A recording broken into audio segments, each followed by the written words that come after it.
No, I can deal with that. I can deal with. It doesn't help. I mean, it wasn't bad. It was actually a good set of interviews today. I will not actually complain, but I will because it's a lot of interviews. It was an entire day of interviews, all for one company. It was they call it a what the hell they call a loop. A what? A loop. A loop.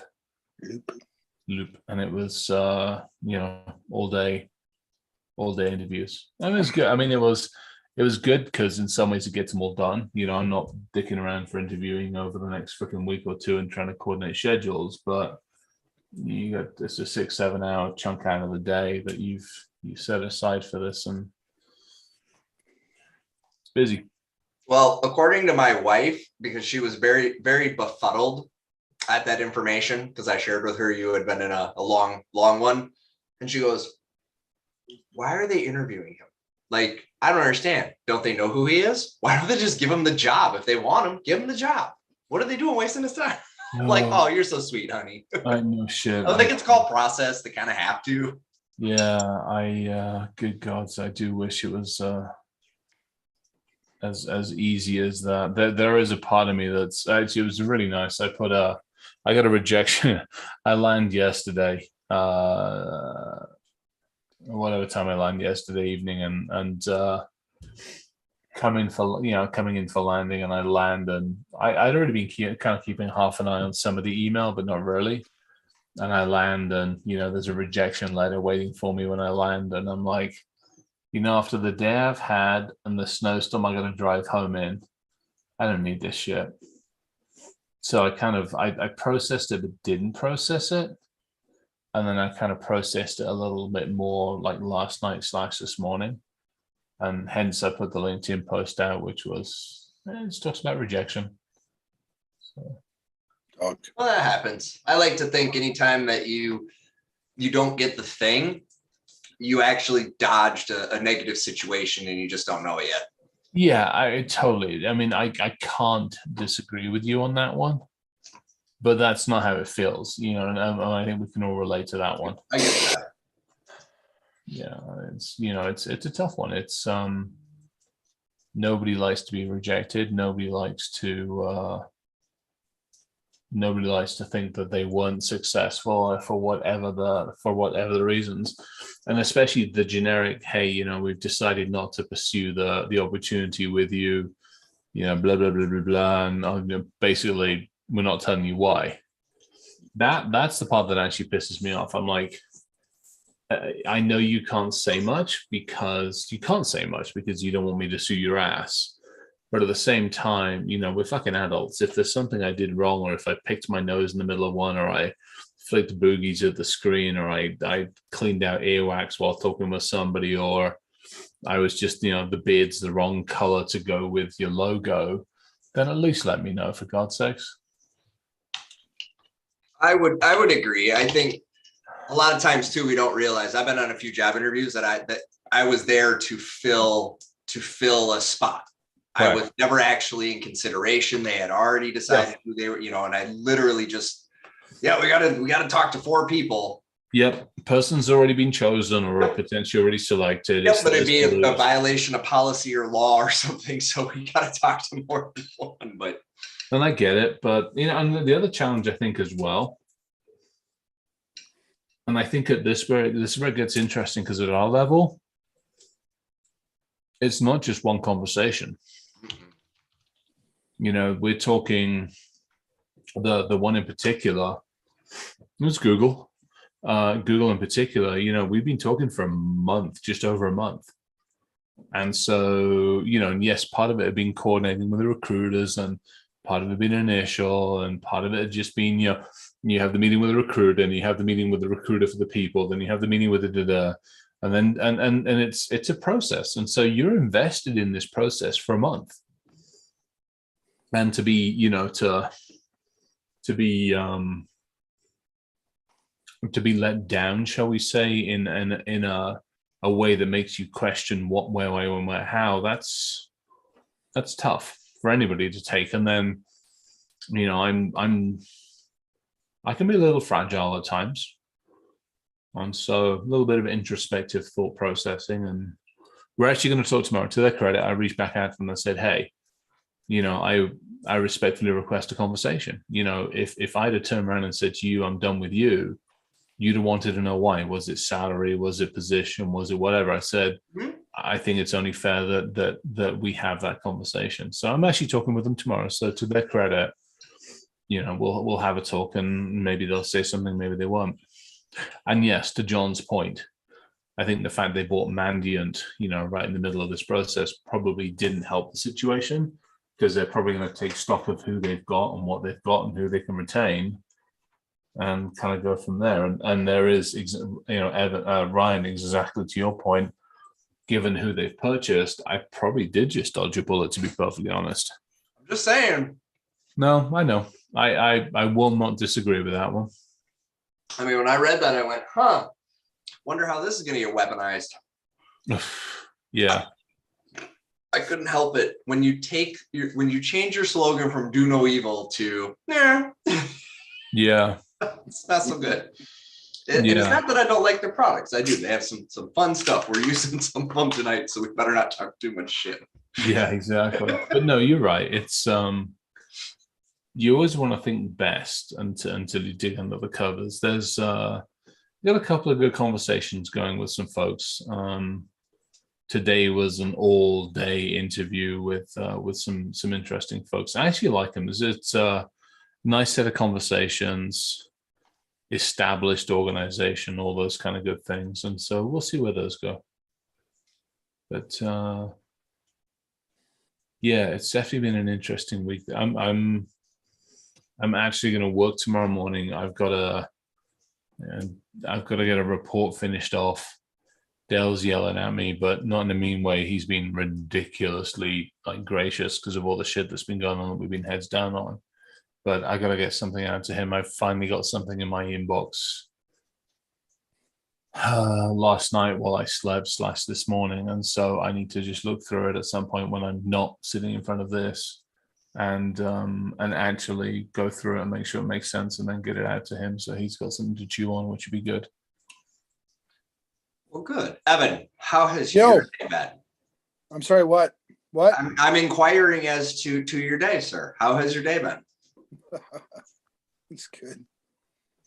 I always get nervous when you lead with a laugh, where you're like, well.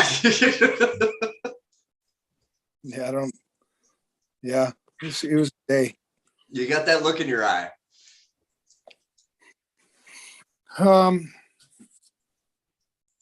Thursday, is it? They tell me. I'm not sure I believe it at this point, but that's what they say.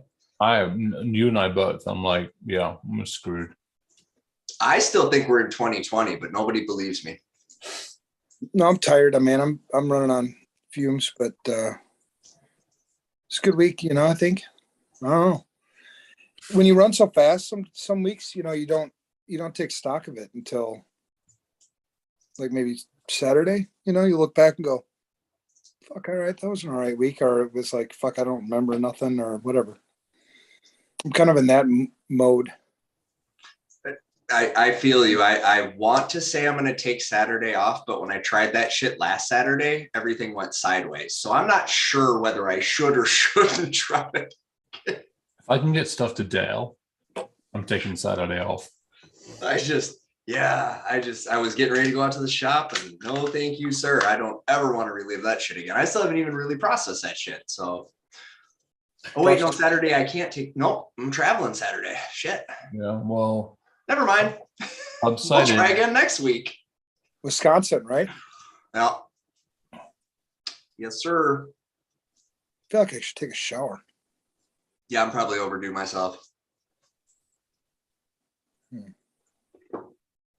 I took a hotel shower the other night.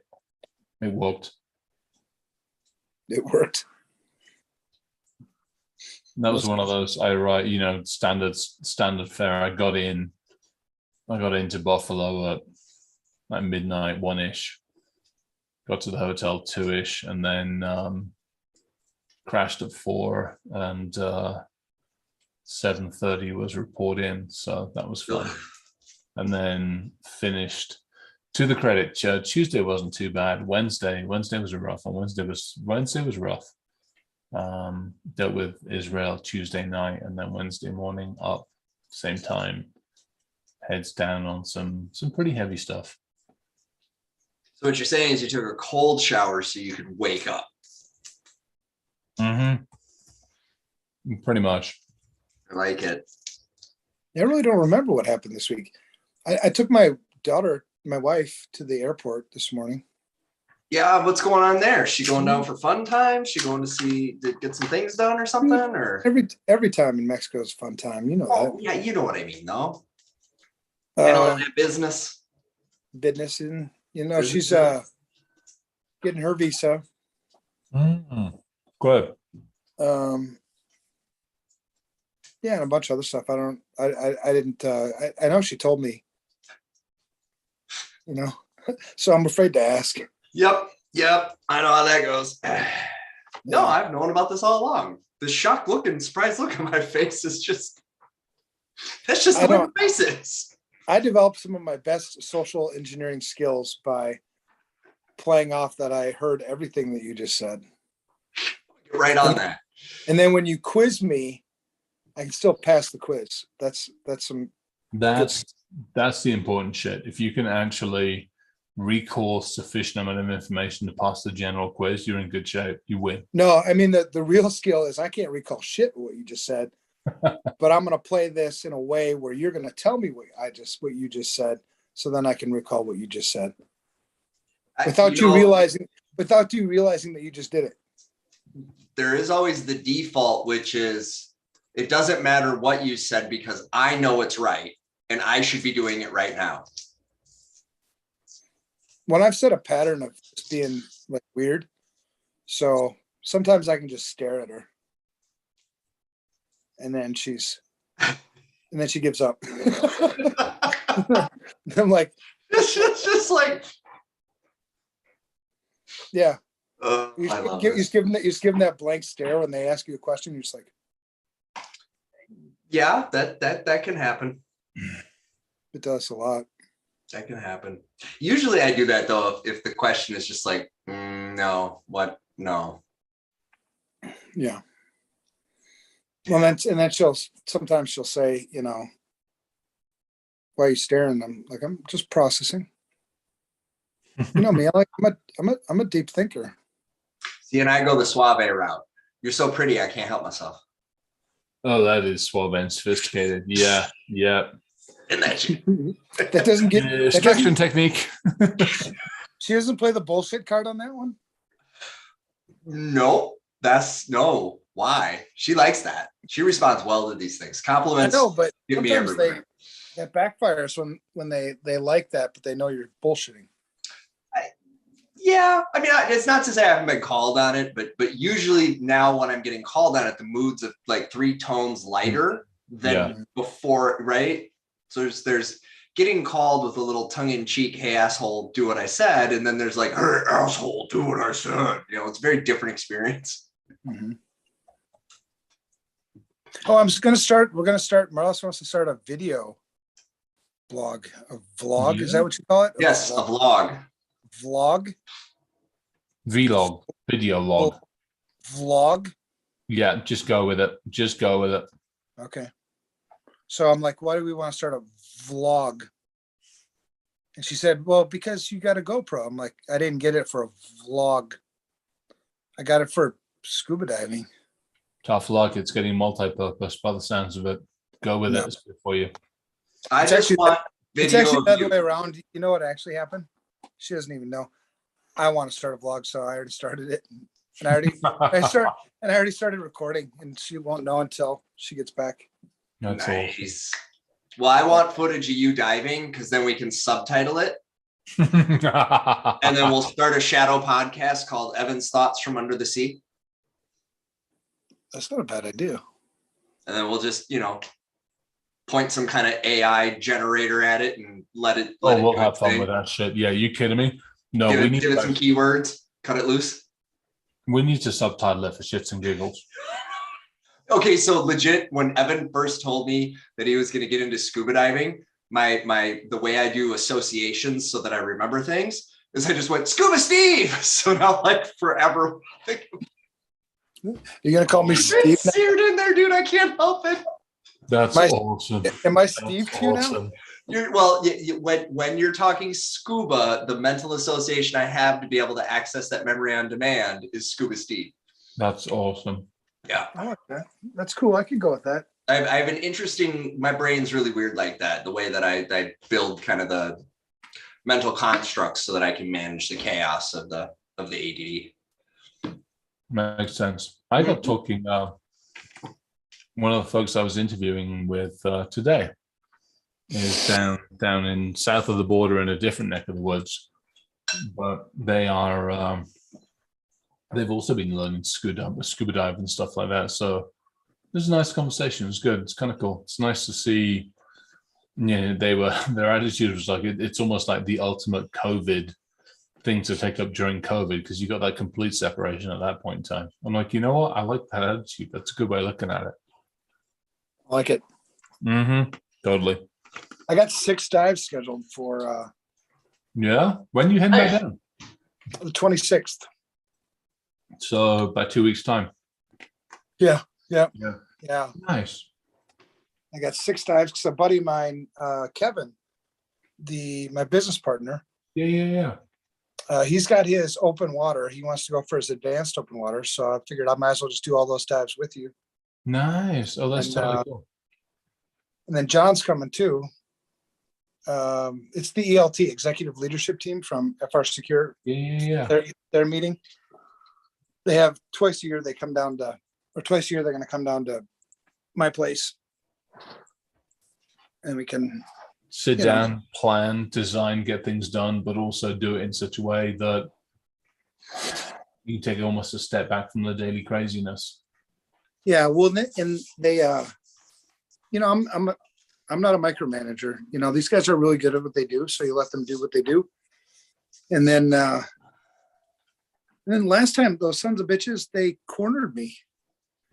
They, they were done with their thing, and they went, "We need some strategic direction." So they invited me, like they didn't even tell me. They're like, let's hang out by the pool. And I was like, all right. So then, we're all in the pool, and they're in 4 corners of the fucking pool.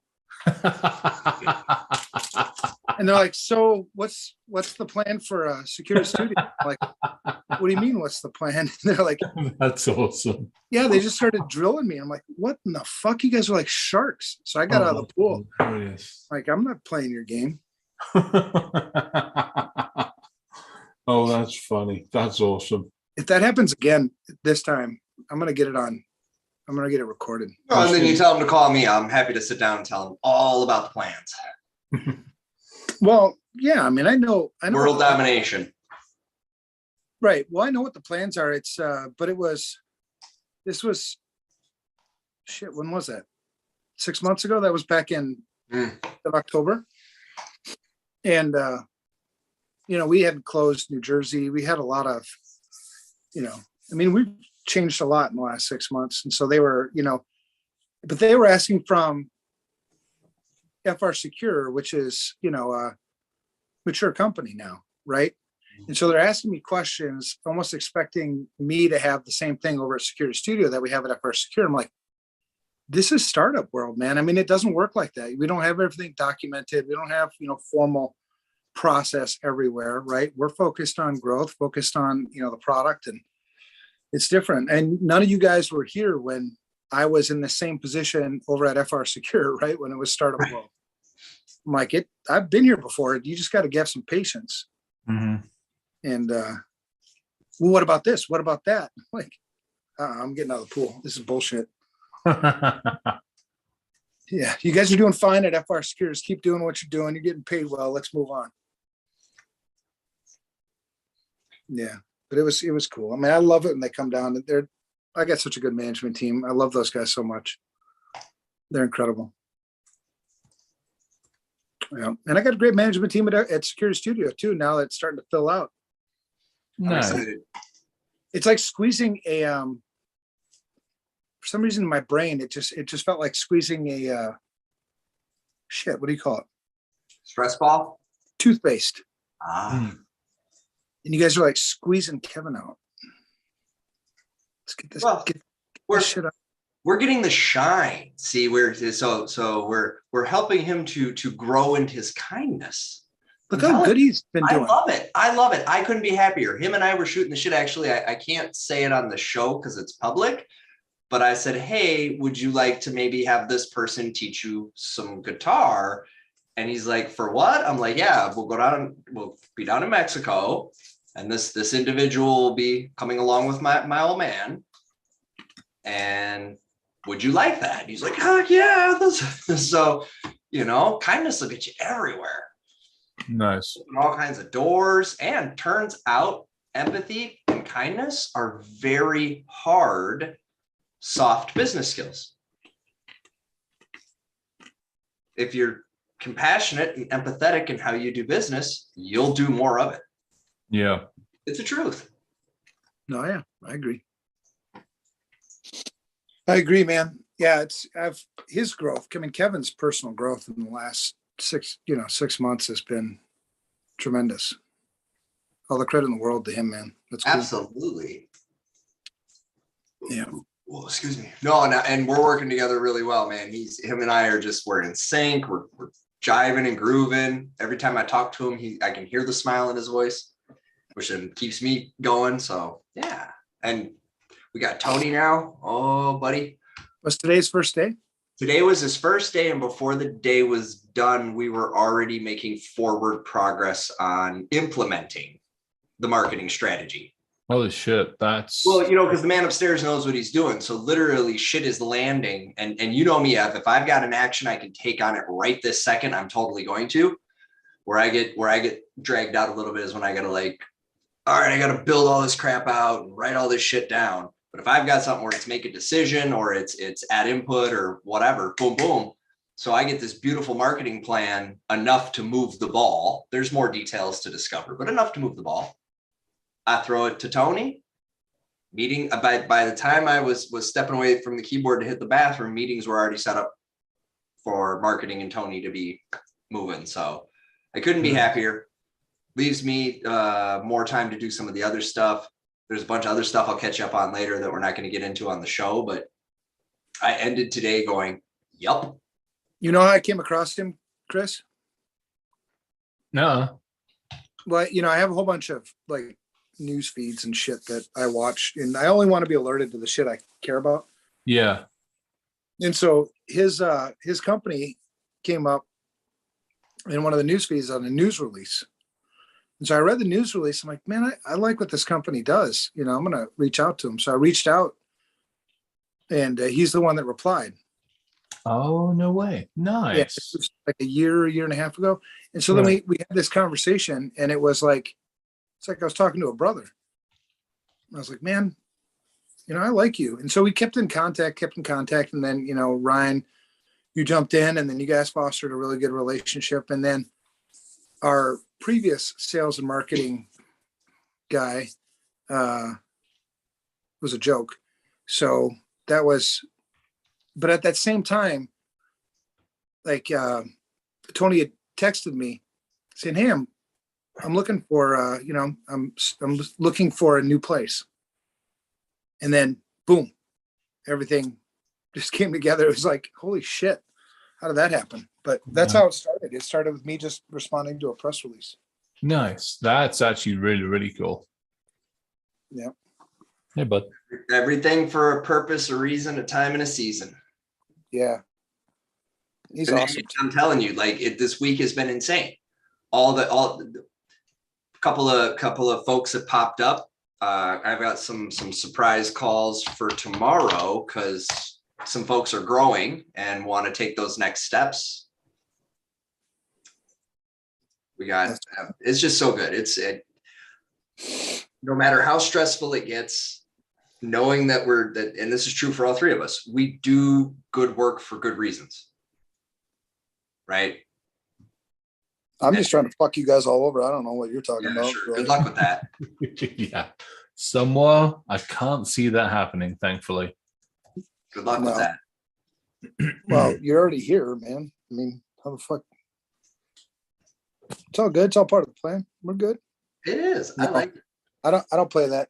No, it is, man. It's amazing. And a lot of times, what I'm told to do, from some people would call it conscience, some people would call it the Holy Spirit, some people call it whatever you want to call it, right? But it's that voice inside your head that just tells you, nah, just do this, or do, you know what I mean? You feel it, you sense it. It's there. Yeah. And mine was, just to not try to control shit, to just, whatever. So then you make this stupid decision, not stupid. You make this decision to do this VCSO program, which pulls me away. I mean, there's no time at all for anything else right now. Nothing. I can't do any sales calls. I can't do hardly any fucking meetings, because you're developing content as you're going. You know what I mean? I'm up to like, I don't know, 3,000 some odd slides, 20 classes in the last, 6 weeks. 20 classes in the last 6 weeks, 10 classes to go. So we're 2/3 of the way there. And most of the time I'm creating the class, like it's like 5:55, class is starting at 6. And I'm like, oh shit. All right. And at the end of every deck is like a default slide, which is like, that's all we got tonight. You know what I mean? So I'm like 140 slides in. I'm like, shit. Okay. We're 5 minutes. Throw it up there. And every fucking day it's been like that. So, 20 days of that over the course of 7 weeks. So it's Monday. It's what the hell days is it? Tuesday, Wednesday, Thursday. So by the time you get to Thursday, this day, there ain't nothing. I mean, you're shit, brain ain't working no more, So when you ask me how my day is or how I'm doing, I really don't know. Get it. I got a pulse, so I must be doing all right. We're doing good. And now my wife's not here, so whew, it's gonna get fucked up around here. Stay busy. No, I'm gonna stay busy. That's not a problem. I don't think I'll ever rest. Wow. I was gonna take a shower while we're doing the show. Okay. Are you gonna take the phone Get in close. or what's your plan here? Or is this like shower beer, but now it's shower shit show? Do we have to start a subreddit for this? I'm intrigued on this one. A little scared. I got to be honest. At the same time, Didn't we agree to a no nudity rule on the show? I thought we had drawn that consensus the last time Evan tried to get naked on camera. No. I checked the explicit mark on the thing. Was I supposed to do that? Because I did not do that. I definitely said it wasn't for kids. Oh, I can go back and do that. Did you give me the password again? Or is it something I don't know? I don't know. I don't know what happened. I know I have access. Please don't touch anything. That's what I know. Do not change the password for the next 2 years. Got this. Leave it alone. I'll get it all. Trust me. 3 weeks from today, it's a vastly different. God, and I mean this in every context possible. 3 weeks from today, the world is a vastly different place. What do you mean? What happened? I mean, just everything, and then some, and more stuff. Geopolitical stuff, business stuff. Some of it really good. Some of it a little bit dicey. But yeah, I would say over the next 3 weeks, you're going to see some revolutions and evolutions that are going to shake things up all across the board. The world? Globally. Yeah. I would say what security studios up to right now is going to start shaking up the industry. You guys notice I'm starting to get a little more punchy in my posts. Oh, here's the fucking thing that happened this week. Yeah. All right. So I've been posing this question to I'm going to pose it to you guys too. You, Ryan, we might already have this talk. So I'm pissed, not really pissed. I'm motivated. Let's call it motivated. So critical infrastructure, take water treatment. That's a thing that, we're working on in New Jersey. And that's a thing that, I keep hearing whatever. So I'm like, all right. So then you see our companies in our industry who are like, oh, we're going to give away free shit. But these fuckers, it's not really free shit. It's like, here, take our WAF and you're going to give it to you for 6 months for free. And once you got that shit in, you're not going to be able to pull it out, right? It's a bait and switch like we've done forever in this fucking industry. And it pisses me off. And it's not going to fix the damn problem, right? It's another fucking Band-Aid on the problem. So I was talking to Oscar, the CTO at FR Secure, and they're putting together the free service. It's actually going to be free. Like really free. Like, no bait and switch. This is shit that you should be doing. And so he was telling me what he was, this service. And I was like, man, it's awesome. Totally. But they're not going to do it. You know what I mean? Right. He's like, why? He's like, why is that? And I said, give me the top, give me 3 things, just 3. If you could have every water treatment facility in the country do just 3 things, no more, no less, what would they be? Right. And so he's telling me, and he's like, this, and then that, and then this other thing. And then he went to a 4th thing. I said, fucking A, guy, 3. That's what we do in our industry all the time, right? Where it's like, we can't stop. Like, just give me 3. And so now I'm just like, just give me 2 things. Right. And given where I've been for the last 2 days, I can probably give you 2 pretty decent things. Yeah, give me your 2 things. What are 2 things you would do?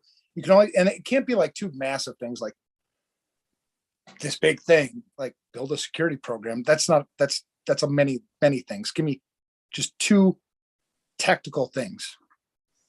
One of them simple, secondary level of communication. So when your primary level of communication and awareness goes down, I need a secondary level. So when I lose the ability to communicate with stuff, I need a secondary level of communication. And the second one, and really probably the most important one, is I need to know what I have. Okay. That's pretty close to what we, so I'm building a coalition on 2 things. We need to, everything that you're exposing to the internet with an authentication, right? And we'll have to put in different words that they understand. Mm-hmm. Right. So every login that you have exposed to the internet either needs to be shut off or secured with multi-factor authentication. And those are just the first 2 things, right? Just do those 2 things, and then we can move on to other things. Yeah, I'd support, and I'll help you put it into their language, considering I've just been immersed in that for an extended period of time. When I'm getting With immersed people, in that New Jersey literally, yeah, thing. that's the same thing. But I'm literally sitting in a room for 2.5 days with people right next to your state. I mean, how much would that reduce? That would reduce risk a lot. Just those 2 things. So it depends on what you want to define as risk. No, not risk. Well, Mhm. risk, likelihood and impact, likelihood of something bad happening, the impact if it did. So the likelihood of something bad happening, unfortunately, at the moment is heavily elevated, and that's all I'll say on a very open forum. Well, on one side, that's threats. Yeah. Right? I'm talking on the vulnerability side of things. If I lock down every externally exposed login, either turn it off or secure it with multi-factor authentication, it's not going to stop people that are already in. No. For that, we're going to have to do a whole bunch of egress shit, and find those. There's nothing, and there's very little you can be able to do about that anyway. Yeah, it's recovery at that point in time. Right. So, because my 3rd thing is that it's to use your firewall the way it's meant to be used. Limit all egress traffic, what's specifically authorized. Because I think when you start getting there, you'll find a whole bunch of command and control traffic that you didn't know you had. I mean, coming out of the last few days, a couple of the key things that came out of it is communication. Mm-hmm. If we lose our primary capability for communicating, we're fucked. Our secondary. Now tell me, communicating what? So, in other words, if I enact some kind of an event that would involve, say, water, fire, power, first responders, and various other folks, and in doing so, I take out or I take down your primary method of communication, your secondary and tertiary methods are not effective. So you're talking about human communication, or are you talking about digital and human? Okay, so like so in other words, control systems. Yeah, any of that kind of stuff. So well, because I mean, we can't feasibly do backup tertiary communications for everything, right? Software defined radio, put one of those out on everybody's fucking desk. So But so that's not gonna do 25. anything for your. That's not going to do anything for your control communication. If you run an SDR, you can pipe out across an SDR. How are you going to get that to go across the nation? You won't, but you can localize it and minimize the impact and then start a recovery process. Yeah, because the problem that I've got is, you know, we've always been in this kind of like mud as an industry Mm-hmm. where, yeah, we keep saying the same shit, And so what do? We give you, here's fucking, an IST CSF, do this. Mm-hmm. What the fuck? That's not, there's nobody who does that shit. Give me one thing. Give me two things. And here's the weird fucking thing about it, man. As I look back on my career, the last 30 years, I can't tell you how many times I've been asked, either directly or indirectly, just give me the one thing I need to do. Yeah. And my answer has always been, well, there's not one thing. There's not one thing. There's lots and lots of things you got to do. And now I've been sitting there thinking, I'm like, what they've been asking for is give me something I can actually fucking do. I'd argue as well is as our attack landscape has changed, that even if it was one thing, that one thing has changed. It used to be, I want to know what's going on. It used to be, I need to recover. And now, truthfully, it's what is the truth versus what's a lie. But I'm talking about the one thing to protect something, right? It's always been backups. I'm going to even simplify this. Close the drop seat on your PJs because your ass is hanging out in the wind. Yeah. Isolate. So discover. Number one, what the fuck do you have? Because we still haven't solved for that. Number two, isolate that shit from the internet. If I only have two, those are my two, because that reduces. What do you mean isolate? Ingress or egress? Isolate which way? I mean, if it's on the management network, it don't need to be talking to the internet at all. Okay, so you're talking egress. Still securely remote in, because that's my third option, which is multi-layered jump boxes with one-time code credentials. I mean, there's a way to do this. But that's too much already. That's already too much.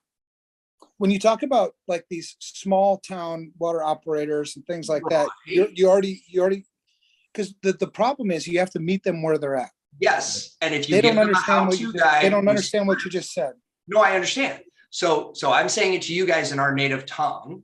Okay, what you would say, what I would use in human speak is to say, what we're trying to do is not inconvenience you. What we're trying to do is make sure that the bad guy has to go through at least two doors before they get to the money. Have you ever been to a bank? When you walk in the bank, you go in one set of doors, and then there's another set of doors. And where's the money? Well, the money's in a vault, behind a counter, behind a guy with a gun, right? So we don't just let people walk straight into the vault because that's where the money is. The same way we don't want to let people just walk straight in off the internet, all up into my IC controllers and my pumps and my filters and my chemical dispensers, right? So what we're looking to do is just make sure that the stuff that's really important is protected behind a very strong door. And we want to make sure that there's at least two doors, preferably three, that they have to go through before they can even get to that. Now, that language was all awesome. And it is language they would understand. They would have tuned out about 30 seconds into it. I get it, man. This is the dilemma, though. So which problem are you trying to solve? Are you trying to give them instructions for what to do, or are you trying to get them to actually know and understand what they're doing? Because you can solve one problem without solving the other. Follow these fucking steps. Type this in, click here, do this. We do it all the time. You guys worked help desk at some point in your life, right? And that user understood what you did. How? They didn't. But they did exactly what you told them to, exactly the way you told them to do it. And so that's one. I'm not saying there's any magic bullet solution, but one way is write the damn prescription that they've been begging for and say, here. Now, if you don't take your medicine, that's a different issue. But if we had a prescription that anybody could follow, Look at like the how-to guide we've got on our site for updating your router. It's got pictures, it's got links. It tries to tell you what it's doing. And how many people do it? Those that are aware of the need to do so take action. So now back to the awareness of the need to take action. And then that's a thing. Then there's the ability to take action. And then the third leg of that stool is understanding the actions you took. And I'm arguing those are three separate things. And which is the one we need to try to solve fastest, I believe is here's your prescription. Here's a script that runs on your Cisco to freaking harden the firewall. Here's a script to run on your Windows box. Like, don't go, what you need to do are these things. Work with the OT manufacturers. There's only what, 4? You've already made it too complicated though. For the end user, it should be a push button event. For the vendor that provides the solution, you made your shit complicated and or not. And yeah, they should have to work with us on this. We should take our smart selves and separate from the group for a minute, come up with a damn solution that's as simple as, here, plug in this USB and well, that's what I was saying. Here's the solution.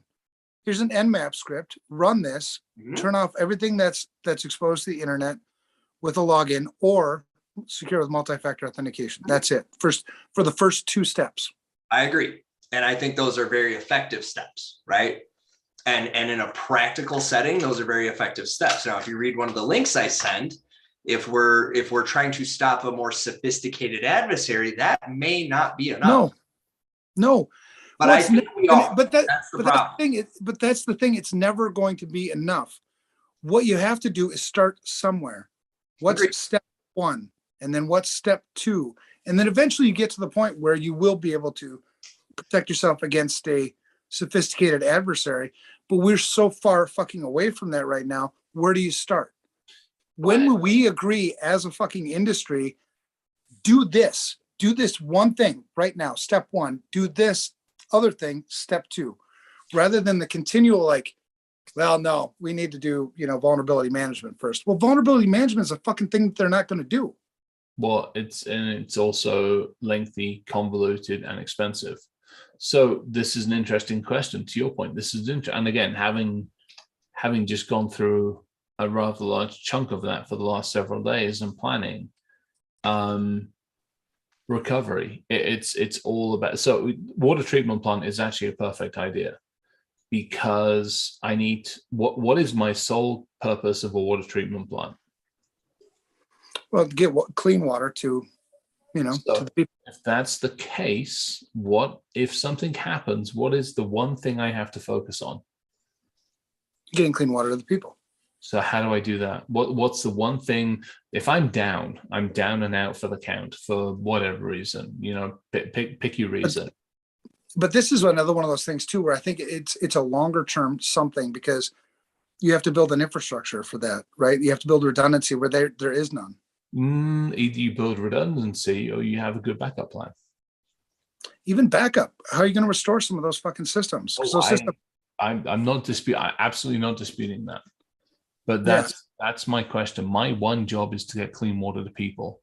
So how do I do that? And if I can't rely, and this is where it gets interesting, if I can't rely on the industrial control systems, most of those systems have a manual backup on them. So most of them have a manual recovery process. Same thing with the grid to a lot of degrees. A lot of it has, for all the right reasons, a manual recovery process. So is my first step to ensure that my backup solution, i.e. my manual solution, is effective, has been tested. The people that work there that can get there in an emergency understand that.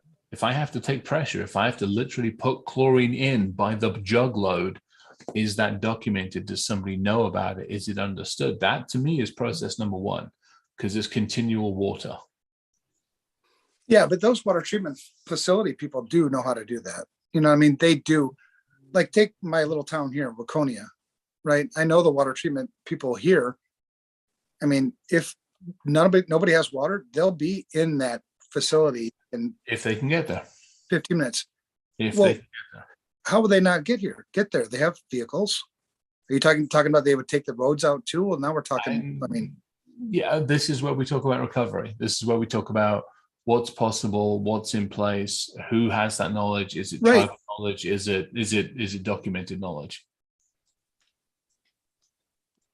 and I think it is in a lot of places, you know, I mean, and it's a different attack vector, or not attack vector. It's a different vector. Yeah, I'm trying to think of something that we can get together on. We can have high schoolers do it. We can have college kids do it. I mean, we can get every single fucking water treatment facility in this country locked down from a login perspective as a, you know, as a beginning in 6 months. If we actually wanted to fucking do it. given how scattered they are, I actually like that idea, because that is the one thing. I mean, at least from a power generation standpoint, it's a lot more centered. Mm-hmm. Whereas water treatment is scattered to the four winds. What I want us to start thinking about too is a civil defense system. We have it. No, we don't. We do. We just use and abuse it. No, it's called the National Guard. We have it. We just No, you fucking don't even know what from a cyber perspective. There's no civil defense. From a cyber National Guard perspective, there is.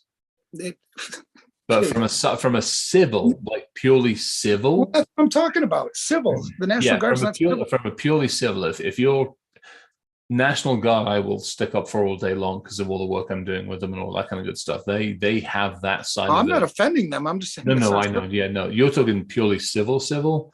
Yeah, we're shit out of luck. Yep. And we need to be, because this is like, let's say that there was an actual site, you know, a full-on offensive. We're all sitting ducks. There's not enough of us to play. I'll tell you now, it won't just be a cyber event, it'll be a kinetic and cyber event.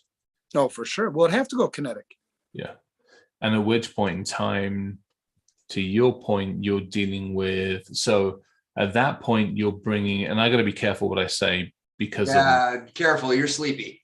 Yeah, well, I'm also, because of the last several days as well. So at that point, you're bringing in all sorts of other teams.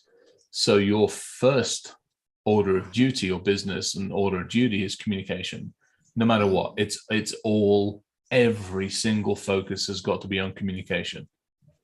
Mm-hmm. And that's intra-team communication, and then communication to the people.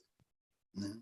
So very well me pumping water, but if I have been pumping bad water, how do I tell people? Mm-hmm. Right. You know, so that's, to me, that's tier one before you do anything. Mm-hmm. Yeah. I don't know, man. We gotta come together on some simple things that will scale quickly. Here's what I would love. And this is coming back to some stuff again from, here's what I would love. I would love a kit. So I asked that the folks I was with, one of the questions I asked them is, how many of you have got a go bag? And a number of folks raised their hands. I'm like, how many of your go bags are in your cars or your vehicles you use on a daily basis? And a lot less hands were left up at the end of that conversation. And then we started asking a little bit like, okay, what's in it? You know, the traditional stuff. Well, that's great, but how do you communicate? How do you know what frequencies? How do you know what's going on? How do we know all sorts of other things that, again, I'm not going to be talking about on here, but the core issue and challenge is our inability to effectively communicate during a crisis situation. That, I think, above all, above recovery, above anything to do with what is it, when is it, our ability to actually communicate, I think, trumps all. That's my argument on that one. Right, but I think it's a longer term solution. I mean, I think because that's not going to happen quickly. And when you implement those communications, if you haven't implemented them with protection, I mean, they're targeted, right? Yeah. I mean, you could have, you know, quad redundancy right? And if they're all unprotected, they're all going to go down. Yeah, to a point, but then there's certain things in place that allow a recovery of certain elements of the communication system. Well, and then you bring it up and it'll go back down again. Yeah, depending upon how willing your adversary is, how active they are, et cetera, et cetera, et cetera. Right. Yeah. So I agree. I mean, communications is definitely a big piece, and it's realizing like there's a big picture here, right? There's a whole bunch of shit. I mean, we could come up with a list of 10,000 things that need to be done to do things correctly. But where do I meet you? Where you're at? What you're capable of doing now? Yeah. You know, it doesn't take any effort, really. I mean, and if you aren't willing or don't want to do it, fuck, I can get it done in 5 minutes. You know, I can run this Nmap script, find all your, 3389, 22, 23, 80, 443, look, check them all for a login, and here's your list. Do you need this? No, shut it down. Need this one? Yes. Okay. Here's a multi-factor solution. Implement, because right now we're all sitting here and we don't even know what the fuck we're defending. We don't know what the attack surface is of the water treatment facilities. And maybe some 3-letter agency has a pretty good idea, but that doesn't matter. They're not capable of defending it. And I'll tell you right now, they don't have, they have a general idea, and we will go with the word general. And it's the same thing for power. It's the same thing for a number of other things. Yeah, because I've gone down this route trying to identify it myself, and I'm like, wow, okay. I mean, this will take me a long time. Yeah. And that's assuming a static situation. That's assuming no upgrades, adds, moves, and changes, mergers, acquisitions, and all the other crazy stuff that goes on a daily basis all around us. Right. And this is one of those things that you can automate. I mean, you can automate this and make this, you can make it quick. You just don't need a whole bunch of sophistication. You keep it as simple as possible. And then you can at least check this off the list. And then what's next? While you're doing other things, we wouldn't want to focus all of our attention on any one thing ever. But, I'm just trying to figure out why we can't seem to fucking get a simple fucking thing done that will have a positive impact.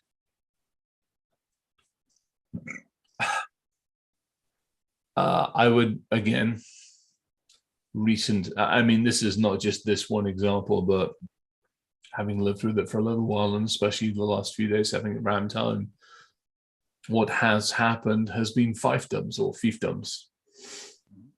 And Chris, I'm sitting here and, well, I've got my suppliers for this, and Ryan's got his suppliers, and Evan, you've got your suppliers, and unfortunately never the twain shall meet.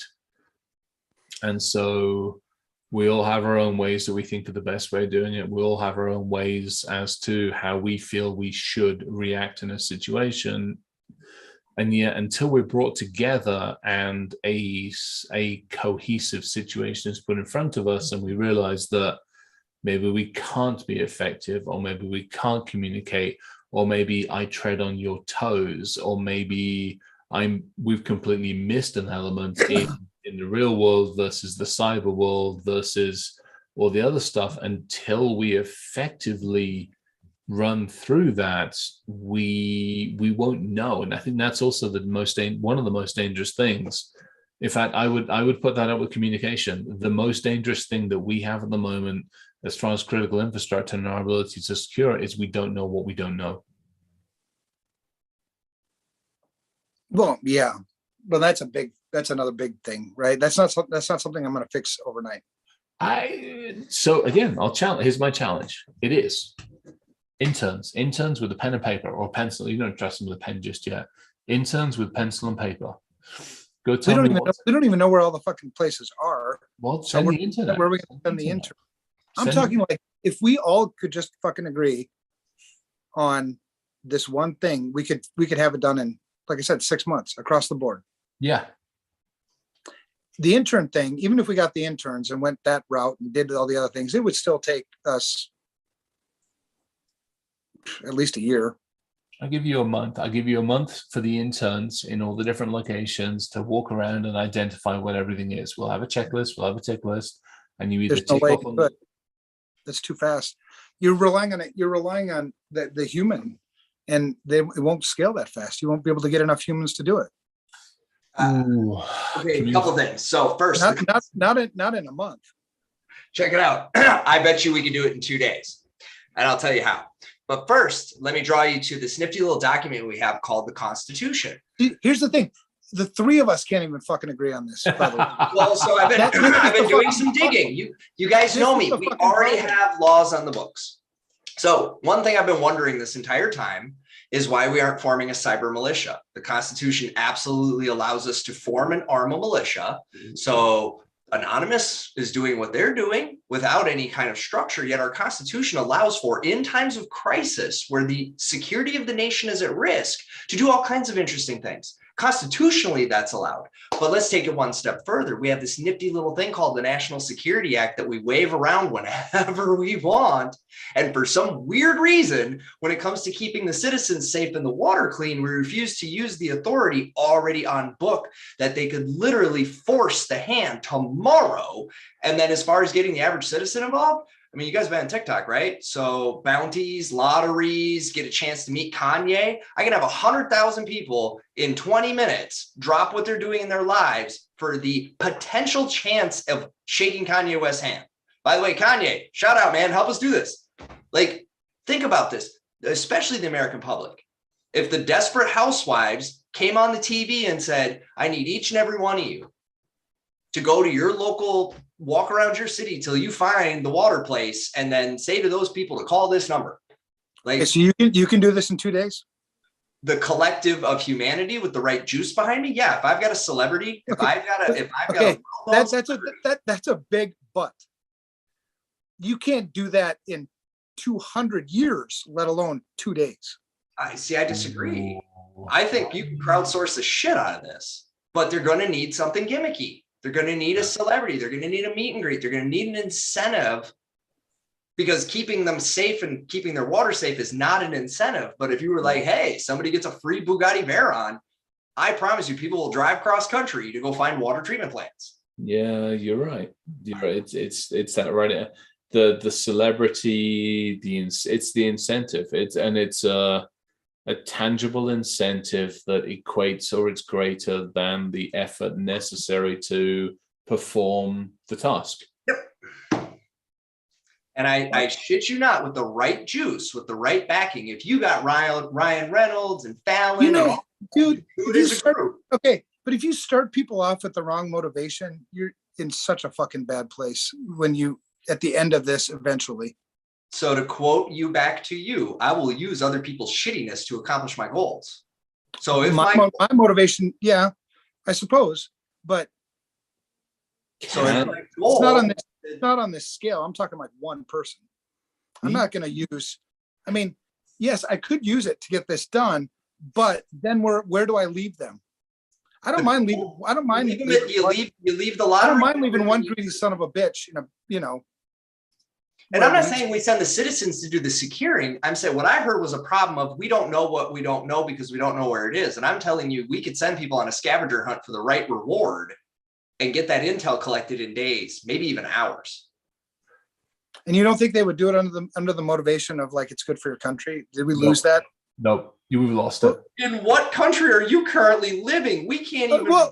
All right. No. Let's hang on. That I fucking love. That's why I'm leaving this fucking country. No. It isn't going to happen. I'm just making.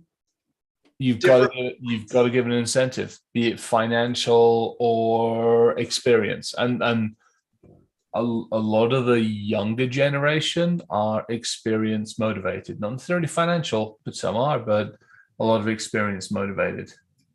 The way I see people go crazy for celebrity. I know. I mean, have you seen those? Remember the radio shows when they'd be like, all right, you're going to hold on to the car. Last person touching the car. Oh, yeah. For like 3 days of pooping in your pants. 3 days? No, you kidding me? It's like you look at some of those ones, they're in there for a couple yeah, back in the 70s and 80s, those things were like a week, weren't they? No, not 70s and 80s. We're going back, you go back 10 years. Has it really only been 10 Yes. Yeah. too fast? You go back like 10, maybe 10 years, 15 at most. I remember seeing one where, I mean, there was somebody sleeping in that vehicle for a few weeks. You have to look it up. Yeah, there was some stuff, people sleeping in it for a few weeks. So dear agencies, can we invoke section 506C? Since it's so vaguely defined anyhow, can we just borrow that, please? No, because I don't need a bunch of fucking Muppets running around scanning the shit out of the network. No. No. I just need them to do authorization that then gets the prez to say, hey, we got to do this. Good luck. No. I know. I don't know why people don't want to help themselves stay safe. This has always befuddled me. I mean, look how long it took us to get seatbelts. I know. Well, because, you know, it happens to somebody else. Never happens to me. I'm a good driver. Well, and I think I said this before on the show, seatbelts exist not to keep you safe, but because you don't Doesn't matter. I'm a good driver. It won't happen to me. Everything's fine. I don't click on anything. I don't click on anything on my computer. Everything's great. I don't download anything from the internet. Everything's fine. I get it. There is a bit of a head in the sand. A bit? Motherfucker, the damn hole goes halfway through the fucking middle of the planet. Yeah, well, we got colonies down there in those fucking holes that we've dug to bury our heads in. According to the crazies, the entrances are at the North and South Pole. Oh, bless. Where the lizard people live. I still think we could accomplish a lot of the what is it, where is it? Not the technical piece. I'm not, can't send the average schmo to go do that. But if it's literally, I'm unclear on X, Y. Yeah. Or I don't know. That part we can figure out. The technical piece, I would argue that we have enough potential people wanting to come into this industry from an intern standpoint that, again, arm with pencil and paper. Those that pass the first round get a pen to go with the paper, and off we go. I would argue we have enough people scattered throughout this country that we could effectively, once we know where everything is, we could effectively point them there and say, for a credit or two, this is what you got to do. I like this. And to be honest, I'm taking a leaf out of yours and Evan's book. When it comes to volunteering, your thing is you want to volunteer, go volunteer at your local, ABC, XYZ. And to me, this is no different, except you're actually rewarding people rather than saying, hey, volunteer, which people don't do as much as maybe we used to do. This is, I will give you something. I will give you credit towards your college. I will give you credit towards the university. I will credit towards high school, whatever it is. I will give you a legitimate, recognized credit to go out and help. Now, you got to make sure the plant and the treatment facility wants them to do that, but you can do it. Did we lose Evan? I think I accidentally pissed him off. I wasn't trying to. I don't disagree with what he's saying. He is absolutely right in what he is saying. What I heard was we're struggling getting people to actually take action. And I think there are other creative ways. One of the things, and I don't know, this is part of me trying to make sense of this fucked up situation we're all living through right now, by the way, as well. But what's up on selective service for cyberfolk? Yeah. It almost feels like we need it. If everybody's saying, hey, we're beyond the pale and we can't do these things, and we know that every day that we don't address it, we move one day closer to somebody doing something to it, whether it's internal or external or nation state or just some asshat kid with a script that he doesn't know what it does. Well, I think it becomes a tool. It's one of those ones where it's part of a concerted effort. If I can get a population to not trust the very stuff that's coming out of their taps, and who do we blame? Well, obviously we're going to blame the government. or obviously we're going to blame, a failure in the system, and there'll be half the population say the water coming out is perfectly okay because they won't trust anything the government says, and there'll be half the population that says no, the water's terrible because they do believe. And it will be a nigh on 50-50 split, which means through something as simple as that, I've now invoked basically, yeah, you know where this is going. I do, and I don't like it because honestly, anybody worried about Russia destroying us from the outside needs to be more worried about the damage they've already done to our inside. Right. I mean, I remember what things were like before 9/11. I remember when we were definitely very different in our political opinions and very different in a lot of things. But one thing we weren't different on was all working together to stay alive. Yeah. There was a lot of cohesiveness there. Yeah. Well, that's gone. Well, now I've gone and made Evan mad. I'm sorry. I'm just checking in. I'm just trying to see if he's around. I feel he is. I pissed him off and he went to go. You pissed him off or did I? Because I know. I guarantee it was me because I was digging. Not to be a prick, but just to challenge back why I believe that you can crowdsource some of this, why I think incentivization through the ridiculous would produce results. Yeah. It's a sad reality, but I see it play out every yeah, minute. and so I had a really interesting conversation with some recruiters, military recruiters, and just listening to what they were saying about the difference in mentality, the difference in people aren't coming to them because they want to serve their country. Right. They are having to go to others and fight the fight of country versus whatever it might be, and then also have to fight the fight with the parents that actually, working for and being part of your country's system isn't a bad thing. You're not perpetuating the stereotypical suppressive, working. Yeah, it's such, just listening to them was terrible in some ways, because I'm like, well, this sucks. It's, you're literally having to fight for resources that where years ago you had people going, hey, I want to do my part for my country. Will I get benefit out of it? Absolutely, I'll get benefit out of it. But will I be giving more than I'm getting? Well, potentially. Hey. What's up? You okay? Oh yeah. Sure. Yeah. When I walk out, that means I'm about ready to say something I shouldn't say, so I walk out. I wasn't arguing with you. No, I'm not mad at you. I'm not mad at anybody in particular. I'm really mad. I'm mad at us, this industry. When you realize that you're actually part of the problem, because these are all great ideas. I agree that if you can get Kanye West to do his, thing, then do it. Because here's the thing: we've got a lot of ideas. We talk about a lot of things, and we don't do shit. So that's a great idea. Drop a plan and let's do it. Yeah. But we won't. And the communications thing, I think that's a great idea too. Fucking A. Drop a plan. Let's fucking do it. So let's stop talking and let's actually fucking do things. I'm actually defending myself on this one. No, I'm not talking about you. I know you're not. But I'm defending myself on this one. I'm actually putting, and I already did the first part of it, and I'm putting the second part of it together now, because there's some stuff that we're having to plan for and the potential and all this other stuff. And the three of us will talk about this at some other point.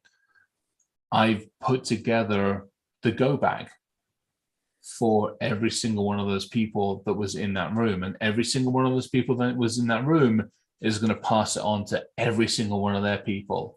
And every single one of their people is going to build their go bag and they're going to have it in their vehicle. So will they? Will they? Yeah, they are not actually going to have a choice. Oh, they're going to be forced to? Because of something that's happening and the potential of something to happen, there will be more than just a force. There will be a requirement, a dictate. So that's a go bag.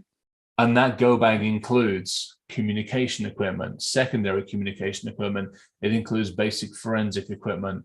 It includes the ability to reestablish connectivity. It includes the ability to establish awareness and a few other things. Yeah, it's both physical and a level of digital, basically. And that's going to be nationwide? That's going to be, at the moment, it is going to be in the areas where we are most concerned for reasons. And then if it works and it does what it needs to, yeah, the plan is to take it even further. It's Guard and it's Feds and it's a bunch of others, DOD, DOE, and a whole bunch of other folks were there. And everybody was listening. Okay, well then that should be newsworthy. When is that? I mean, that should be something that people know, but why? It can't be. Not at the moment. We'll talk offline.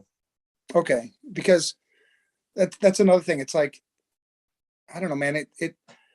I know. It's a lot of this shit. And then when you actually look at it, you don't see any fucking results.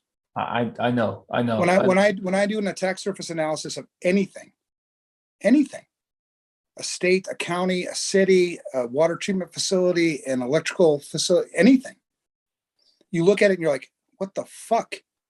And we talk and CISA, fuck CISA. You know, you look at I know we're working on trying to get into CISA, but what the fuck are you doing? I mean, what are you actually doing? When you go to CISA's website, they need more teeth. They need more teeth. No, they need some fucking focus. And they need teeth. I'll argue they need teeth as well. You have the same thing that every fucking person in our industry does. Not every person, but so many fucking people in our industry do. You try to do everything for everybody. Yes. As opposed to trying to do one fucking thing, two fucking things, then maybe do three fucking things. Try to get one thing right before you move on to another fucking thing. Because when you've got CISA, they do risk assessments for you. They've got all kinds of free tools for you that aren't really free. They've got, pen tests. They got this, they got that, they got this, they got this, they got that. I mean, you go to their website and you try to look at the list of their services. Good luck. I can't even make sense of it all. And this is my same frustration you have. Everybody's got their fiefdom. I've got the Guard. The Guard are out there and they're fucking amazing people.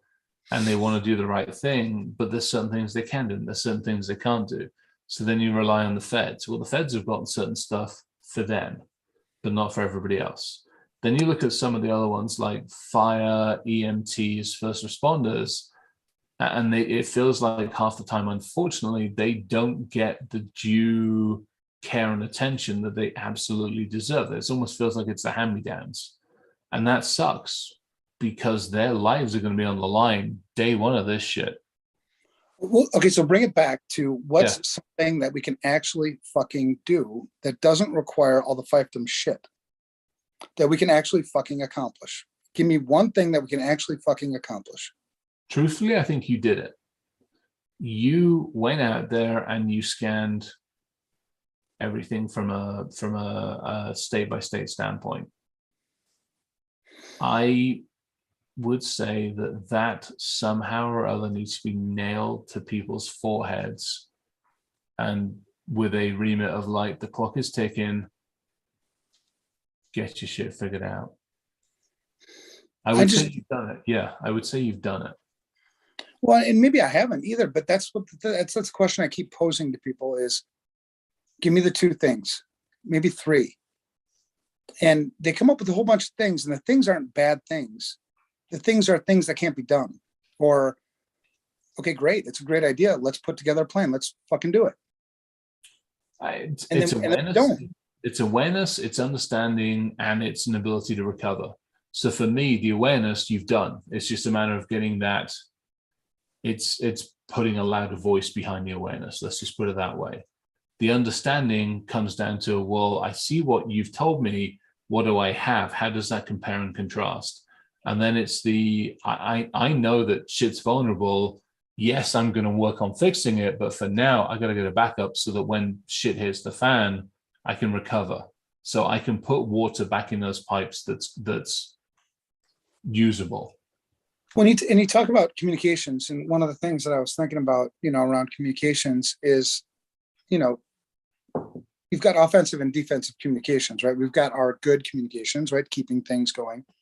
And then you've got, if we cut off communications between us and the attacker, well then, you know, they can't communicate, right? And I keep going back to what, the SolarWinds attack, Yeah. you know, and how, you know, the IRS of all places, probably the one organization I dislike the most in this country, actually protected themselves because they had cut out egress communications, right? So there was no command and control. They were infected, but there was no command and control, so nothing could be done with it. And so when you look at like our critical infrastructure, right? You try to prevent them from getting in, right? So what's two things I could do? I could actually execute on to at least lower the risk of them getting in. You're never going to eliminate the risk because you're fucking plugged in, right? So lowering that risk, you know, those were the two things that seemed to me to be the most, because when you see the breach after breach after breach, usually it's a, you know, some fucking login, you know, an RDP system sitting out there, some help desky thing. So getting that low hanging fruit, and that's shit that everybody should be able to understand. It's actionable. We can fucking do that. And then once we get there, well, then let's start blocking egress, right? The outbound communication. So with the attackers that are already in, let's cut their command and control. You know, I'd love to have some fucking Chinese dude sitting behind a console looking at all the shit that he's got command and control on and seeing those things start to go dark. Bink, bink, bink, bink. Like, what the fuck are they doing? Well, we're running a firewall the way we're supposed to. And imagine that. Yeah. So do you guys think an MSP could help with that? Oh, nice way. I mean, at some point we at least had to mention the title of tonight's episode. So I figured, you know, fuck it. Try to bring some levity here. You guys are stressing me out, man. I just want the things. Hopefully we could come together. It's just like the MSP thing, right? We do a lot of talking here on Thursday nights, and it's so therapeutic to me. It really is. I love it. It makes me, it validates that I'm not fucking insane. Because some days you sit here, you're doing shit, you're fighting the fight, you know, you're battling like a motherfucker. You're not sleeping, you're working hard. And then you're like, what the fuck is the use? Am I nuts? Am I fucking crazy here? And then, you know, you validate, you get guys like you or me and Oscar, you know, others that think the same way we do. Because even people that see the fucking problem like I do and like you do, they see it, but their bias and their motivation takes them a totally different direction. I'm not going to mention names, Mandian, but like that. You know what I'm saying? It's somebody's got to fucking stand in the gap here. Somebody's got to fucking defend this shit. Somebody's got to do it and do it right. And when you talk about MSPs, God bless them. You know, I think a lot of them are really, really, really good people. You know, I met so many of them and they're good people. They want to do the right things, but I think they're not, you know what I mean? They're causing, I think in a lot of cases, more damage than they are good. And then you got to have people like us come back and, well, this is what you should have fucking done. And that's part of what's behind the certified vCISO program. I got really tired of seeing shitty vCISO work, right? I mean, MIT, for crying out loud. I was in a meeting with MIT and it was a big panel-y thing. And somebody asked, you know, well, how do you guys do vCISO work? And they're like, well, we create a pool of hours and then you can draw from those pool of hours to do certain things. And I'm like, what the fuck? That's not what a fucking vCISO does. Yeah. And that's MIT, for crying out fucking loud. You know, so, I mean, you've got MSPs, you know, I think that are acting as vCISOs or providing services. And that to me is a danger. So a perfect example, the incident response stuff we've been dealing with and some other bits that are going crazy. They were actually midpoint switching over MSPs. And old MSP is like, yeah, we got you covered. And apparently every single month they came up with 2 or 3 events and we got you covered.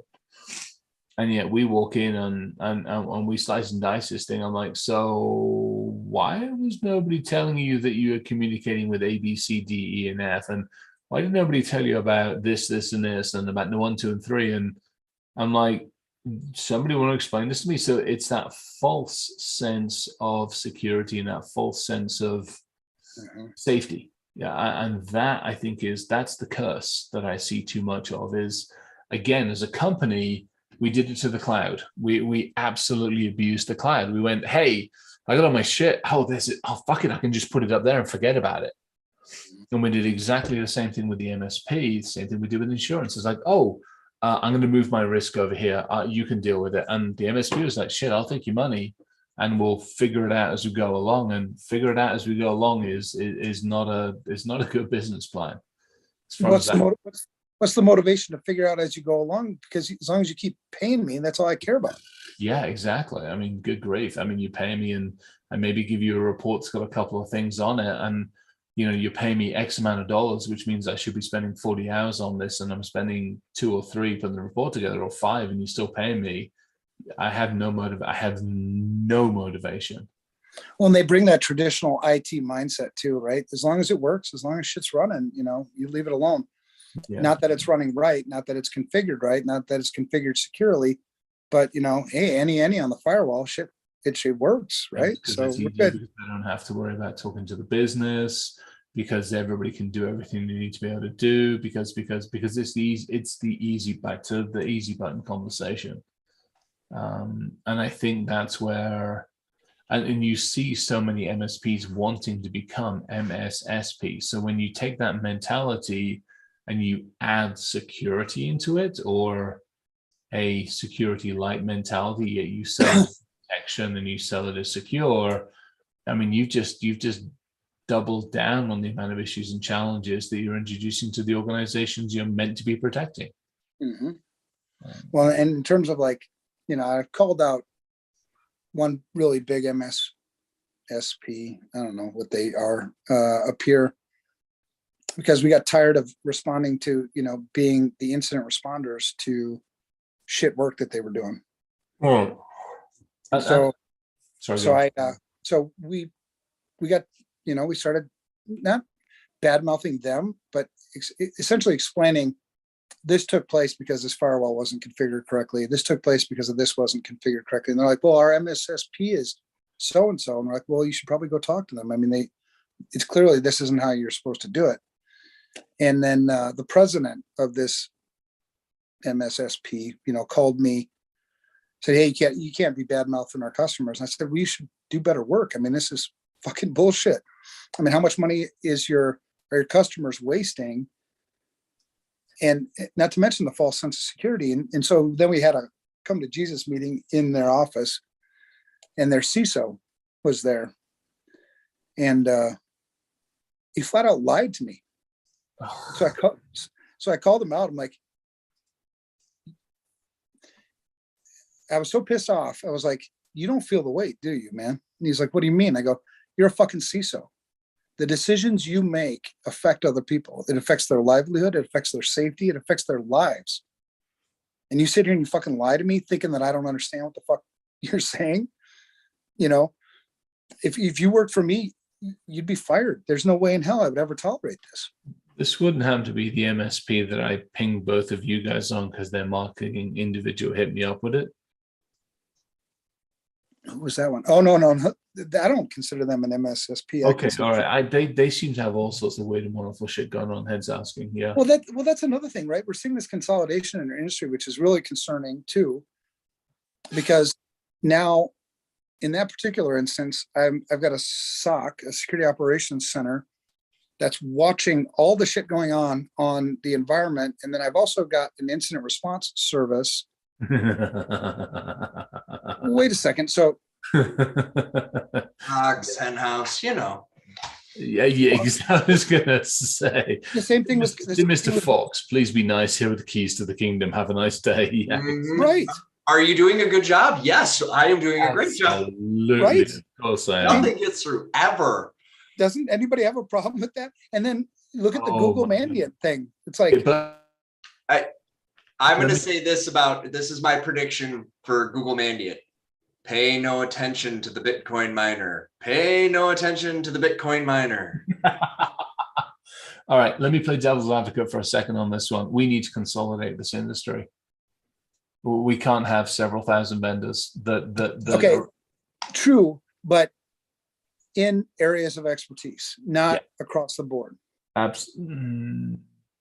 You Crazy can't have idea. you We don't want, no, because if we do that, I'm with Evan here.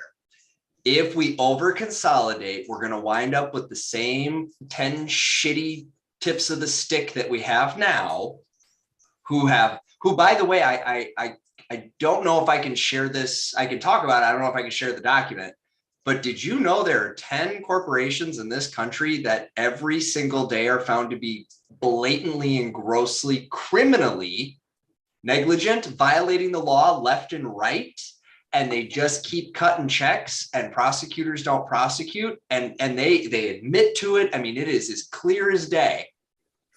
No, I Very don't well-known companies. I don't think I was aware of that one. Yep, and they just keep cutting the check just every day. Doesn't matter. Hundreds of millions of dollars. Like, cool, here you go, thanks. Easier, cheaper, simpler to pay the fine than it is to actually deal with the situation. Let's see if I can find a public source of this information I can share. Yeah, you know, it's tough. It's here's the other thing. Here's the other concern I have with the MSSP thing.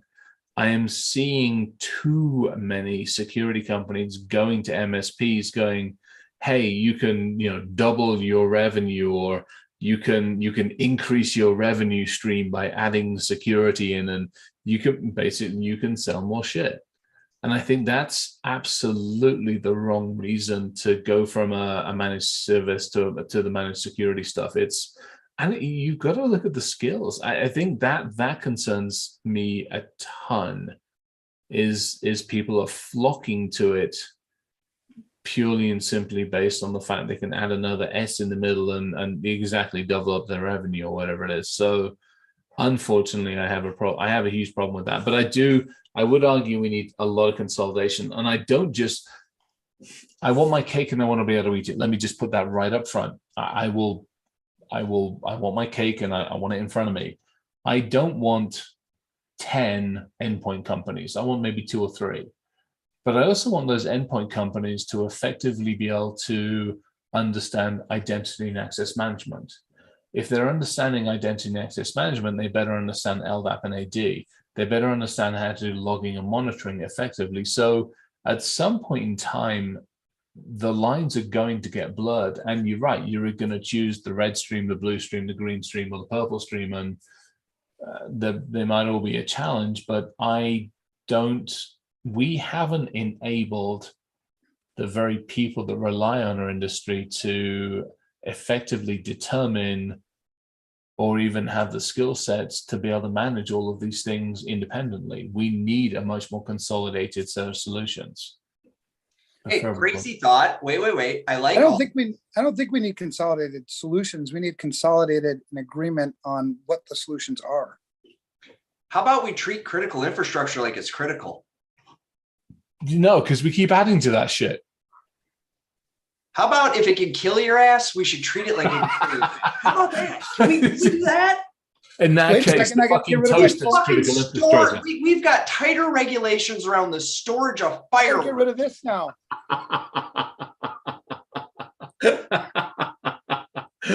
Am I wrong here, guys? I mean, I'm just, I like root causes. Well, but, yes, well, see, sorry, go dude, ahead. that's the fucking problem. Back to my big jam is accountability. Why does anybody fucking care? Nobody's going to be able to. The laws. Can we use them? No. Yeah, stop it. Anonymous on this. When they're done fucking destroying Russia, can we start water op and just cut Anonymous loose on it? They seem to be able to fucking take Russia down in a couple of hours. Hey, Anonymous, go make the water okay. Would you? No. Okay, no. Anonymous. It's not Anonymous is really. It's not a person. They've.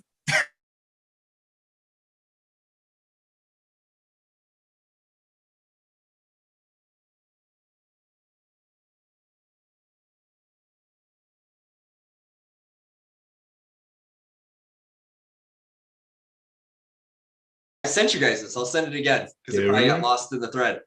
Oh my gosh, I didn't see that. That's it's a thing. That's both rather fantastic and also rather scary at the same time. So here's the one thing that I think Anonymous gets overlooked for, and kind of like other things out there, is they have done a huge amount to combat child-related materials, trafficking-related issues, drug-related stuff. But we all forget that. We all, unfortunately, after some of the other stuff. So my argument for Anonymous is like, hey, there's a bunch of fucking good people in there who are trying to do the right thing.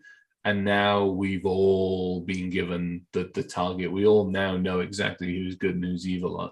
Did you see that the asshole who made the epilepsy site cause seizures, because that's the one everybody wants to remember, is when they hacked the Epilepsy Foundation and then added flashing because dickbag, publicly admitted, went on camera, said, I was the asshole, it's all me. And I feel bad. At least he fessed up. P.S. Give me a break, because I'm just about to do all sorts of interesting stuff to Putin's ship. I mean, I'm not saying the timing of his coming out of retirement coincided with some need to, I mean, and he was in the original, what, 8, 10, something like that. I loved how he said Anonymous is either 5 people with multiple personalities or it's 500,000 16-year-olds with nothing to do. You choose. Oh, so much fun. So much fun. Mm-hmm. But you're not wrong, Evan. It's all about accountability. And I think, I don't remember, I posted this somewhere. Please make it a little bit harder. That's all we're asking for. Just make it a little bit fucking harder, because today it is way too easy. Way too easy.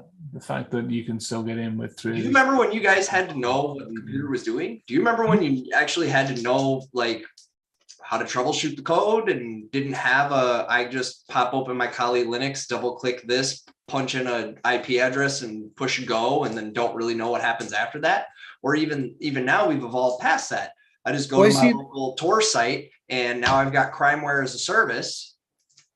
Well, and that's what makes us actually really dangerous if we get motivated enough. If you piss me off enough,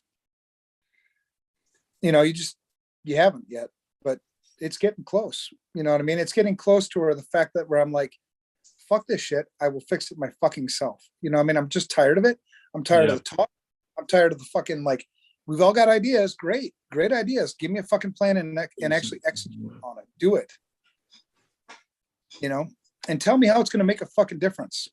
I hate to say it, for good and for bad, that's what Russia has become to a number of folks, which I'm happy in some ways, but I'm not, because good grief alive, trying to herd and manage and coerce and sort out, and I love you all for running Loic and your own versions of it, but stop that shit, because the rest of us actually are trying to do something and we can't because you keep getting in the fucking way.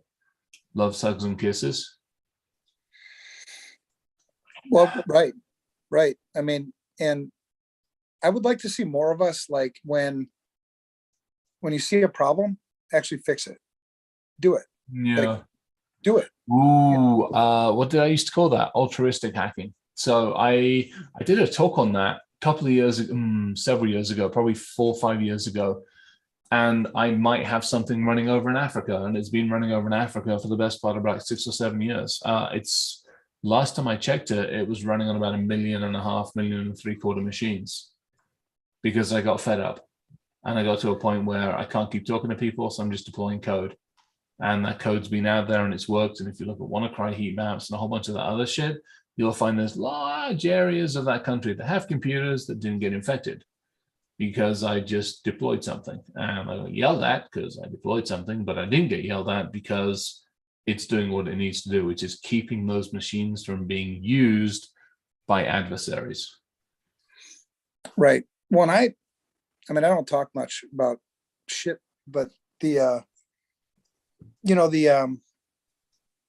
vCISO thing, that's why I'm fucking tired as hell right now. Here's a solution. Fine, let's fucking roll with it. Let's go with it. And what's the next thing?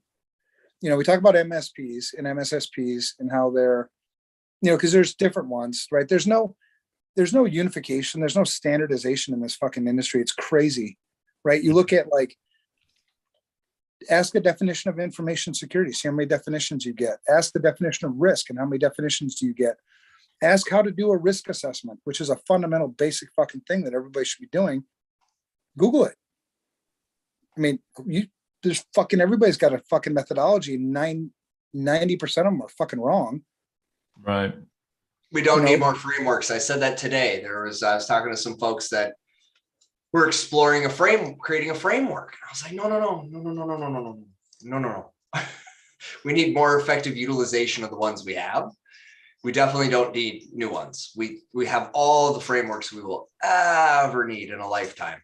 Well, and see, here's one thing that makes our job, there's a lot of things that make our job hard, right? But let's say a big, powerful company in our industry says, this is the way you do, take whatever, this risk assessment, because I just mentioned that.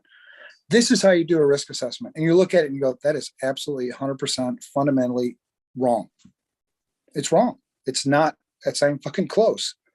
But they're the powerful company. So then that's what ends up happening. Right? How do you fix that shit? Chris, listen to me? I am. This how we fix it. Chris suggested it. I like the idea. I made a meme about it. I like it. You got pwned and patched. Pwned and patched. Okay, so if Coopface, so that's still out there. Somebody want to reactivate the CNC and use it to push updates? Good. Or should I just shut up before I get a knock on the door? Actually, I'm not going to share my screen. Sorry, I cancel that. No, I can't hear you. Good. Don't. No one listen. I'm definitely not saying anything helpful. That's what it is. I just put it up on your internal chat. Right. Exactly. So. And I've had that running since I'm actually just looking because I still have the CNCs. I can't get into them on my own.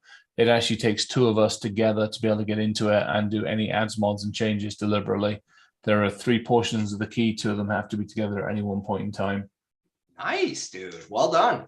Deliberately. That way, no one person can be coerced, and no one person can take control. No one person can do management. The actual machines themselves are randomized in their reporting in capabilities, randomized to how often they do it. Yeah, that thing's pretty fucking robust. I did a lot of work on that over the years. I will not take credit for all of it because I used a bunch of tools and techs that were used against us for building it. Let's see if I can actually find. I'll actually see if I can find the longer. All right, now I'm curious. About what? What is the most common, Chip, are you tuned in tonight? What is the most common IC that we would find in a treatment facility? Or the most common remote management platform or something like that? I have to assume we're talking about a limited scope of technology here. There's the variability is going to be minimal. I know that the manufacturers have said chips are, again, we're looking at what, 4, maybe 5 major companies on the planet that produce all the hardware. Yeah.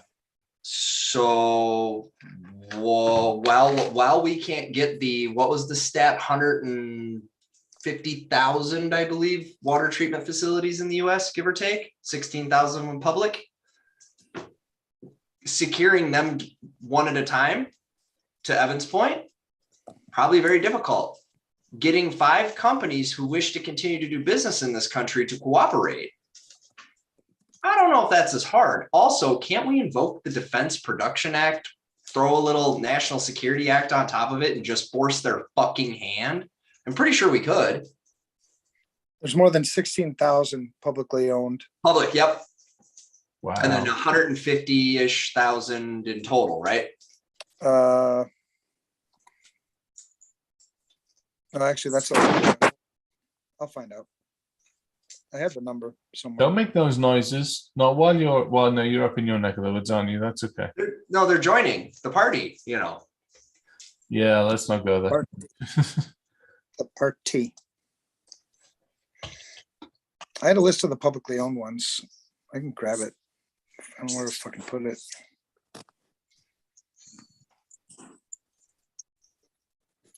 $153,000 public drinking water systems, 116,000 publicly owned wastewater. So about 160,000 public drinking water systems, 16,000 wastewater treatment. That's the number-ish. 160,000. That's crazy. Well, it's not crazy. It's yeah. Well, it kind of is, because it's very loosely regulated, really. I mean, for water, EPA is sort of the, I guess, the chief. I'm just going to share this for a second. This is a talk I gave in 20. There's a couple of and I'm actually not going to bother full screening it, so everybody will have to live with it. So this was, I gave this back in 2017. And it was basically, this is what it is: virus equals a vaccine. And it was basically taking the best parts of, at the time, some of the much more effective C2 and various other architectures that were out there for deployment methodologies, and also for polymorphics. So taking some of the well-known ones, Zeus and SpyEye actually being two of the ones that contributed quite a bit of source code to this thing before I ended up rewriting half the damn thing. So it has fragmentation techniques, which means it used to take a standard RAID array type architecture. It had, at the time, it was 7/4. So it actually fragments itself so it cannot be easily readily discovered. And upon restart of the computer, it recompiles itself. And as long as it has access to 4 of the 7 elements, it will recompile itself effectively. It has a resilient update, which is the C2Cs that I have floating around in various different places and on various different channels. I did forget to put a kill switch in it first, and I forgot to geofence it, which was probably not the smartest thing to do. So it spread and I got yelled at. And this was the logic. This is go back to the altruistic stuff. And so this has been out running now for the best part of 5 years. And it still runs. It got semi-discovered about 2 or 3 years ago, and we managed to squash it, and it hasn't been found since then. This was back in then as to how many systems it was actually running on. I actually haven't checked in with it in quite a while, to be perfectly honest, because it takes a lot of effort to check in with it. Gives me an excuse to come out to Colorado. Totally. And this was the logic on it. There's no backdoors, none. It's actually very, very, very compact. Like, this is old school coding. It's ridiculously compact beastie. Simple. It's the logic for doing it. So I would, why is my screen sharing this post? I have no clue. So, I mean, that's been done. That's been out there and still is out there and is still working and still effective. That is one of those things where I would go back in a heartbeat and rebuild it and rewrite it to become more effective, and then take the fucking geofence off of it. Or couldn't we just tweak Stuntnext a little bit? Oh, wait, that doesn't exist. Sorry. I'm just saying, it's not like we haven't fucking solved this problem. That's the other part. Can we? I know. Well, and that's out of the shadow, and instead of it being a weapon, can we make it a tool? Well, I think that's where it gets interesting, because you hit the nail on the head. Arguably, we have the capability to more effectively protect ourselves. 100%. They could push it. Wait a second. We already have precedent. The FBI has already been patching people's computers. FBI, would you jump on that shit already? You already out there patching people without their consent. Could you at least, I don't know, patch the shit that matters? Oh my gosh, bless them. I'm not talking out of school. This is public, right? Like, this is public. It is public. Yeah, it is public. Bless them. Sometimes I can't remember what is or is not, because they're dumping stuff left and right in places you don't look for it. They've been dropping all kinds of stuff lately. Like, you admitted 80 years of lying about that. Awesome. So Yeah, there is a pretty heavy argument to say that we could, Evan, back to your point, what two or three things could we do? I would argue that we could more effectively protect ourselves if we don't play by the same rules that we've been playing. Well, Well, again, yeah, I mean, it's for sure what we're doing isn't working. No. So doubling down, and we could either go a little sideways and do things that are probably against current law. Oh, absolutely. No two ways about it. We could come together and actually fucking agree. So I will not dispute that. Now, my challenge, what is the likelihood of us coming together and agreeing? Well, the end game is that's the only win. So you could go skirt and play that game and whatever. That's not the win, because you still don't have the team. You still don't have, you still don't have unity. And sorry. No, any game you're going to win, you have to have unity. You can't have different players playing different games. All right. So devil's advocate time for a second. How long is it going to take to get unity, and what happens in the meantime? I don't know. I don't know the answer to that question. I think what you do is you just continually call it out. Right. Yeah. I mean, over and over and over again. And so you have to get a little bit, I think, because I'm starting to feel myself get this way. I'm losing patience with people more in a respectable way. I still love you. I still love, because Oscar and I had 2 debates. Yesterday we had a normal meeting and he gave this solution. I'm like, yeah, fuck it, whatever. And so it was respectable, heated debate. And then it continued today. And it was progress. We made progress. I think what it's going to take, fuck. I don't know what it's going to take. It's going to take, well, I think one of the things we talked about when I was down in Puerto Vallarta, actually last February, was the Gray Matter Society, or Gray Matter, where we do have a collective group that is focused on solving the problem, not on doing shit for myself. Right. I mean, I don't give 2 shits. I mean, and I've started to say that to people too. And I don't know if that's going to backfire, but where, you're a VCSO and you're serving the client, I don't really give 2 shits about your own needs as the VCSO. Serve the fucking client. Right. They're paying for it. If you don't like it, go do something else. Get out of the job. Exactly. Yeah. Now I'll go back to, how long do we have to wait? This is why I did what I did in 17. Well, actually, I think I dropped it. I'd have to go back and look at the code. The code is sitting on the code's sitting on a numbered USB drive that I have to code in, and I don't have the entire code. That's again where the code itself, to even get into it, to then be able to do stuff with it, is split deliberately. So, this was 16. This was after all the bullshit with the aviation, because I kind of gave up. I got fed up with trying to deal with people and trying to convince people. I'm like, fuck it. I can protect the machines.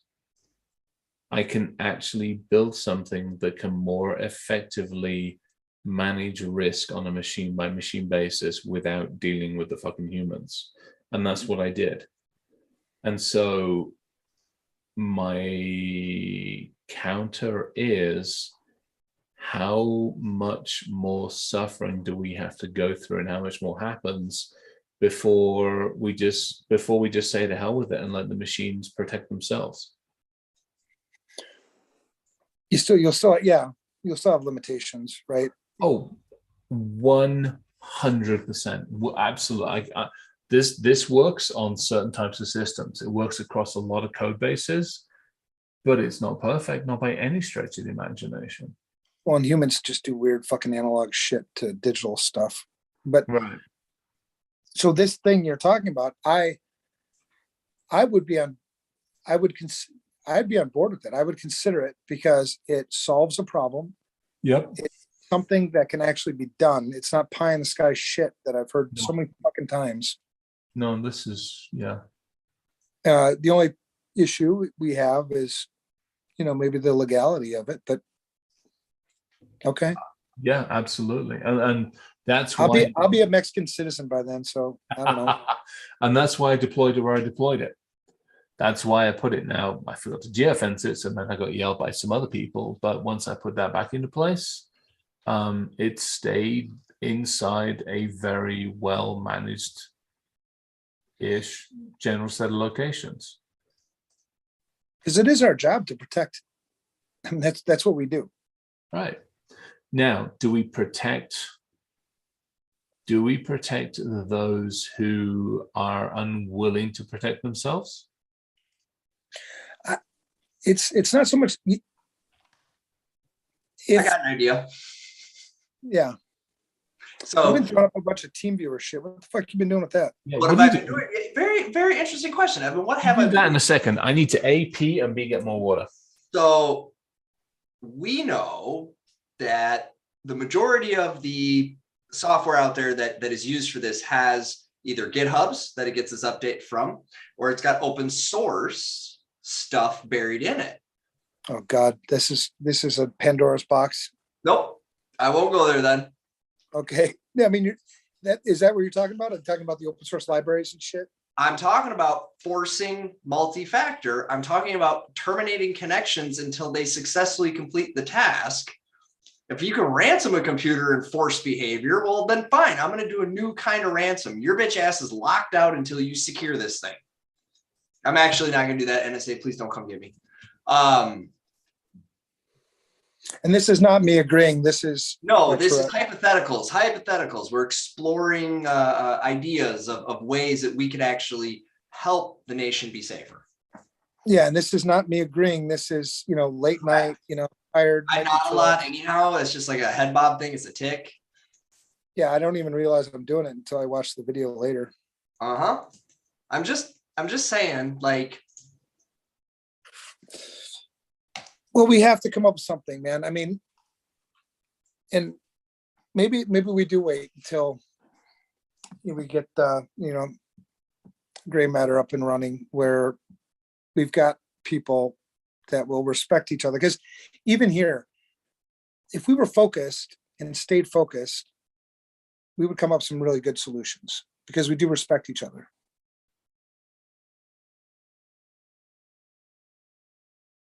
Are you frozen or am I frozen?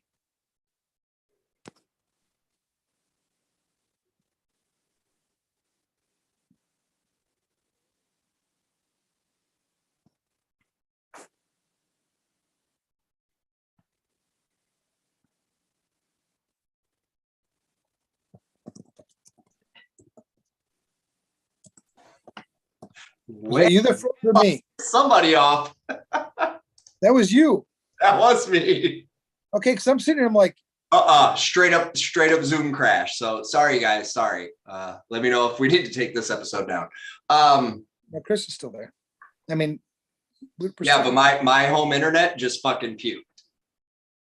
But Chris was doing it. He's not sitting there anymore. He's off doing some other shit. Yeah, you could be around the corner doing it.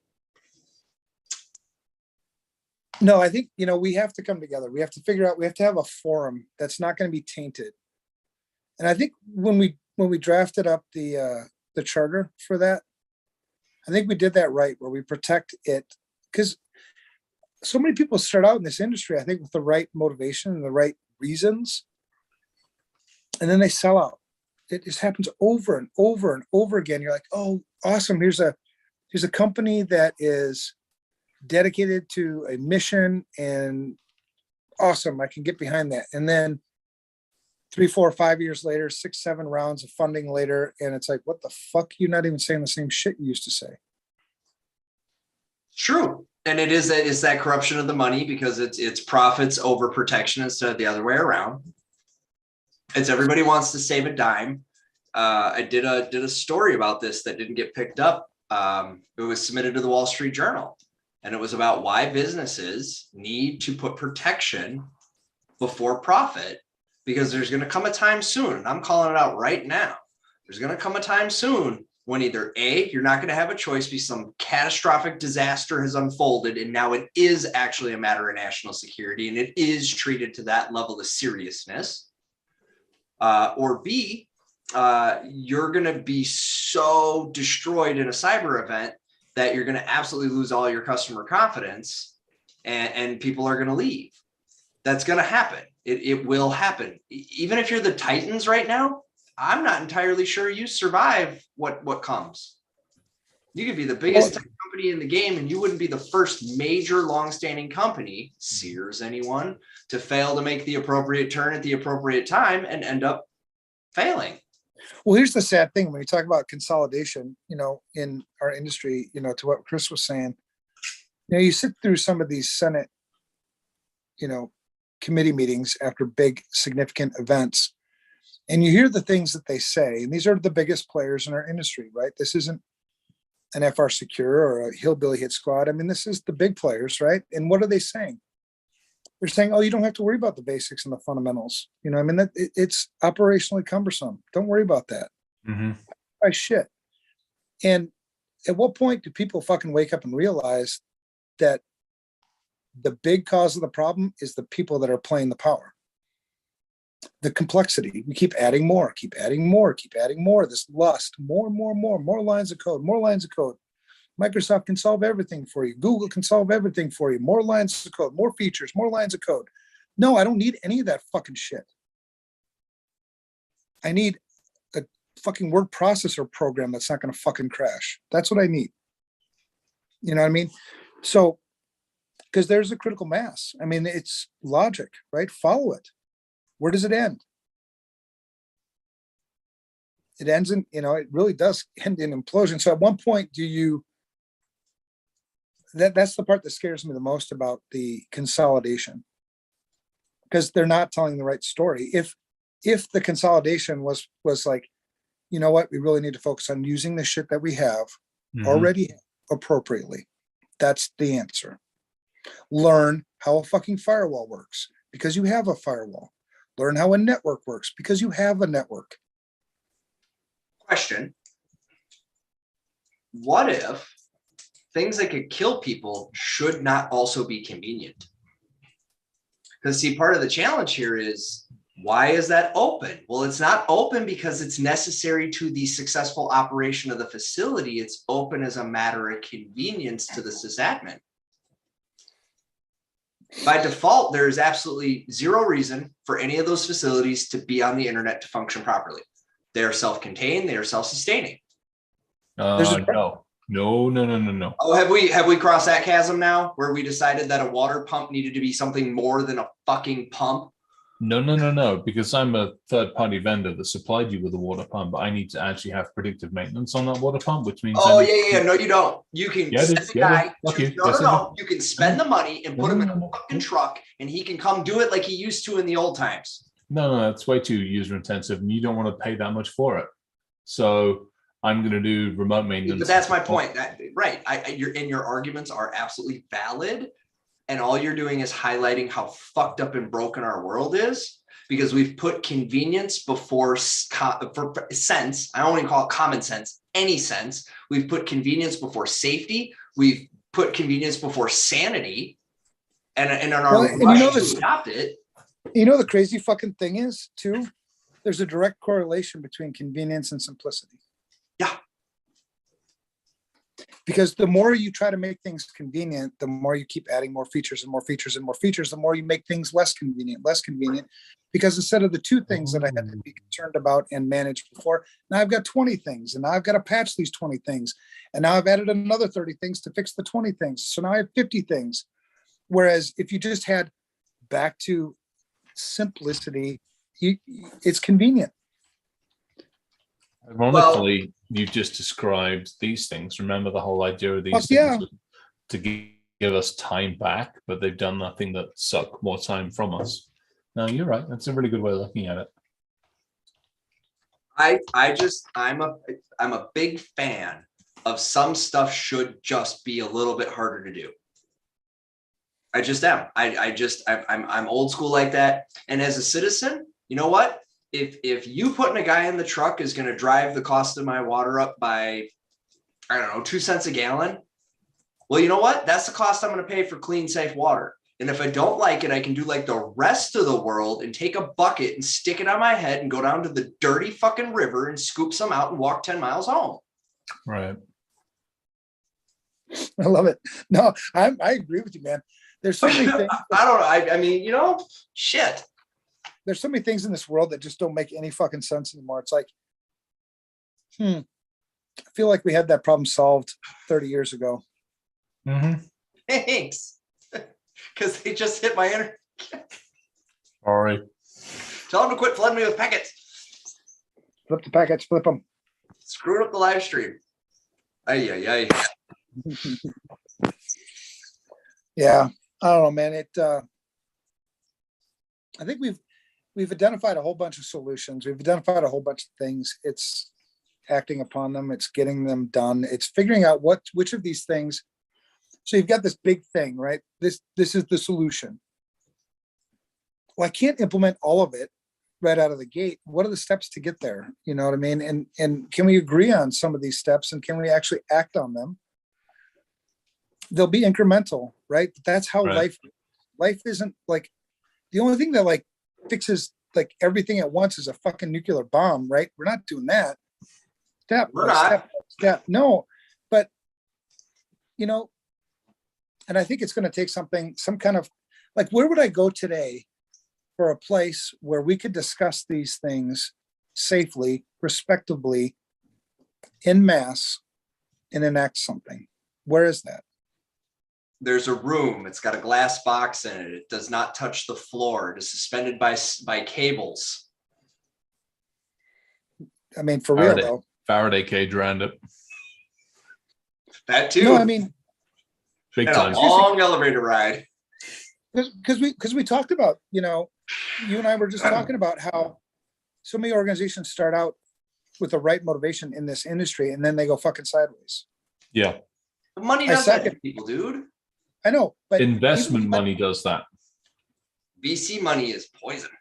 But it doesn't even have to be VC money. ISACA did that, right? The Internet Information Systems Audit and Control Association. They do the CISM and CISA. They kind of went that way. ISSA themselves, right? Mm-hmm. The chapters think it's not, you know, well, it's still community, and it is community. But you take sponsorship after sponsorship after sponsorship, and there's a ton of money that's flowing through ISSA. Take ISC squared, right? I mean, fuck, I get marketing emails from ISC squared every 3 times a week, right? And they're feeling very, very threatened about their training stuff. I got a cease and desist letter from ISC squared. I did too. On the way.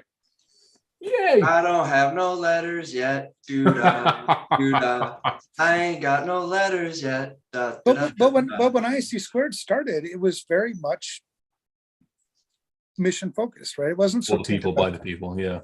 And I'm starting to see the same thing happen, and I love them, and I have friends there at CIS, believe it or not. You know, where CIS is going to be that one-stop shop for everything, and people say, well, they're nonprofits. Well, nonprofits are in it for the profit. I don't know if you knew that, but because, you know, now they're working on creating a policy set, a CIS policy set. Well, fuck, there are policy sets out there. Why would you go create a fucking another one? You can get them on my website for free. Start there. If you're going to do it, just at least save yourself the time, download our templates, put your own logos on. I don't give a shit. All right, simple solution. But do me a favor, if you're going to make a policy set, can you also then provide highly detailed instructions for how they're going to customize for their unique and specific needs so the policies are effective? And don't make that shit gated. Please. Let me go get that fucking shit. You know what I mean? So, you know, creating something where people can discuss, solve problems, you know, without the money getting in the way. Well, so here's the other challenge though, and we bump into this.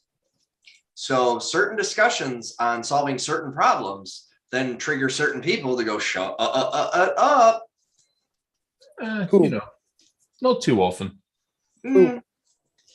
If you get too close to the bone on some stuff, I promise you're going to get told. Oh yeah.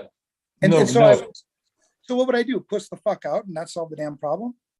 You may not be able to, because the problem may exist for a reason and purpose outside of your current classification level. This is the other dilemma. Remember, a good portion. I'm not solving those problems. But why did Blue Key exist? Then let's just give the fuck up. How does Intel let a side channel attack get through and exist perpetually across multiple processor architecture platforms for a decade? Good. Hey, something doesn't ring right there. Good point, Ryan. Let's give up. No. Good point. No, because we don't want to fucking run into that, because we won't be able to solve the problem anyway. I mean, to your public point, outrage. We just need more outrage. We need the public to get outraged about this. Well, there's another pie in the sky, non-actionable item. Wait, what if a water treatment plant ran for president? Is that a good way to get people whipped up? That's awesome. Safe water for 2024? I'm sorry, I'm trying. This shit drives me nuts too, man. I'm just trying to find some humor and levity, because I get it. I get it. It is hard. It's tough. It's depressing. It's fuck me, you know? Well, this is. Sorry, Evan. I didn't mean to make you go away again. Please come back. No, you're not fucking helping. Okay. I was just trying to bring some levity to the very highly stressed moment, because it's how I process and keep my mental health in order. So do you remember the talk I gave up in, when the hell was it? Where was it? All three of us together. Minneapolis. No, it wasn't. It was Wisconsin. Remember that? Did we lose him? Yep. I thoroughly pissed him off in my attempt to de-escalate. So, all right. Yeah, that happens. We're also hitting your midnight as well. Yep. So. Yep. No, I think we'll call it here. Very highly charged episode. All of us are incredibly exhausted, frayed, stressed, dealing with things that are ever so heavy and burdensome. And Thursdays are always rough on class night too. So yeah, probably should have been a little bit more gracious and not tried to make light. But I also, at the same time, I don't know about you, but I have to bring some kind of levity. Yeah. When I'm staring down the barrel of the shotgun and I hear it clicking, when I hear it going chunk chunk, I mean, both barrels, exactly. Yeah. Right? No, it's tough, and I don't know. I think the big struggle that we have is I don't think we actually know what the answer is at the moment. That, I think, is part of the problem. I've got a horrible feeling at the moment that we really don't have a good answer. We got little bits of it. We got little bits of ways to nibble away at the edges of it. But the problem is the darn thing keeps growing at the same time as we're trying to do that. We probably do, which is humans. 95%. It's all a people game, right? We keep trying to go down these tech routes, but and even if I get them to do MFA, great, we should do that. We absolutely should do that. But if they don't understand the why behind it, then what happens when that's no longer an effective thing and we need them to do the next thing and the next thing and the next thing, right? So I still strongly advocate for, we have got to get the tech out of this topic, because it's no longer about playing with computers. It's now human life. You can burn down a data center. Right now, there's I don't know, 100,000 plus in the state each one of us happens to be in, facilities that have a vulnerability that is unmitigated, highly exploitable, and don't even get me started on dirty pipes. Right. So it's okay, so if that's the level of the game now, because we've taken the gloves off and there's all kinds of shit getting into the wild that used to live in a nice little container with rules about when it could and could not be used. Yeah. And now that's just floating around everywhere. Maybe it's more of a psychology problem than a technology problem. I mean, I'm torn because on one hand, I've seen a reasonable amount of good success when I've taken humans out of the equation. And I think that should happen too. You know that, and Yeah, Evan it's also gotta be- believes accountability, right? So if it's only a handful of manufacturers, maybe it starts there. Maybe it's like, hey, let's collaborate on this. Let's by default not have your default credentials be default. Let's by default have a prompt for setting up credentials that don't make MFA optional. Yeah, exactly. But I think that then goes back to the consolidation conversation, which is, yeah, but then there's got to, yeah, all sorts of stuff. So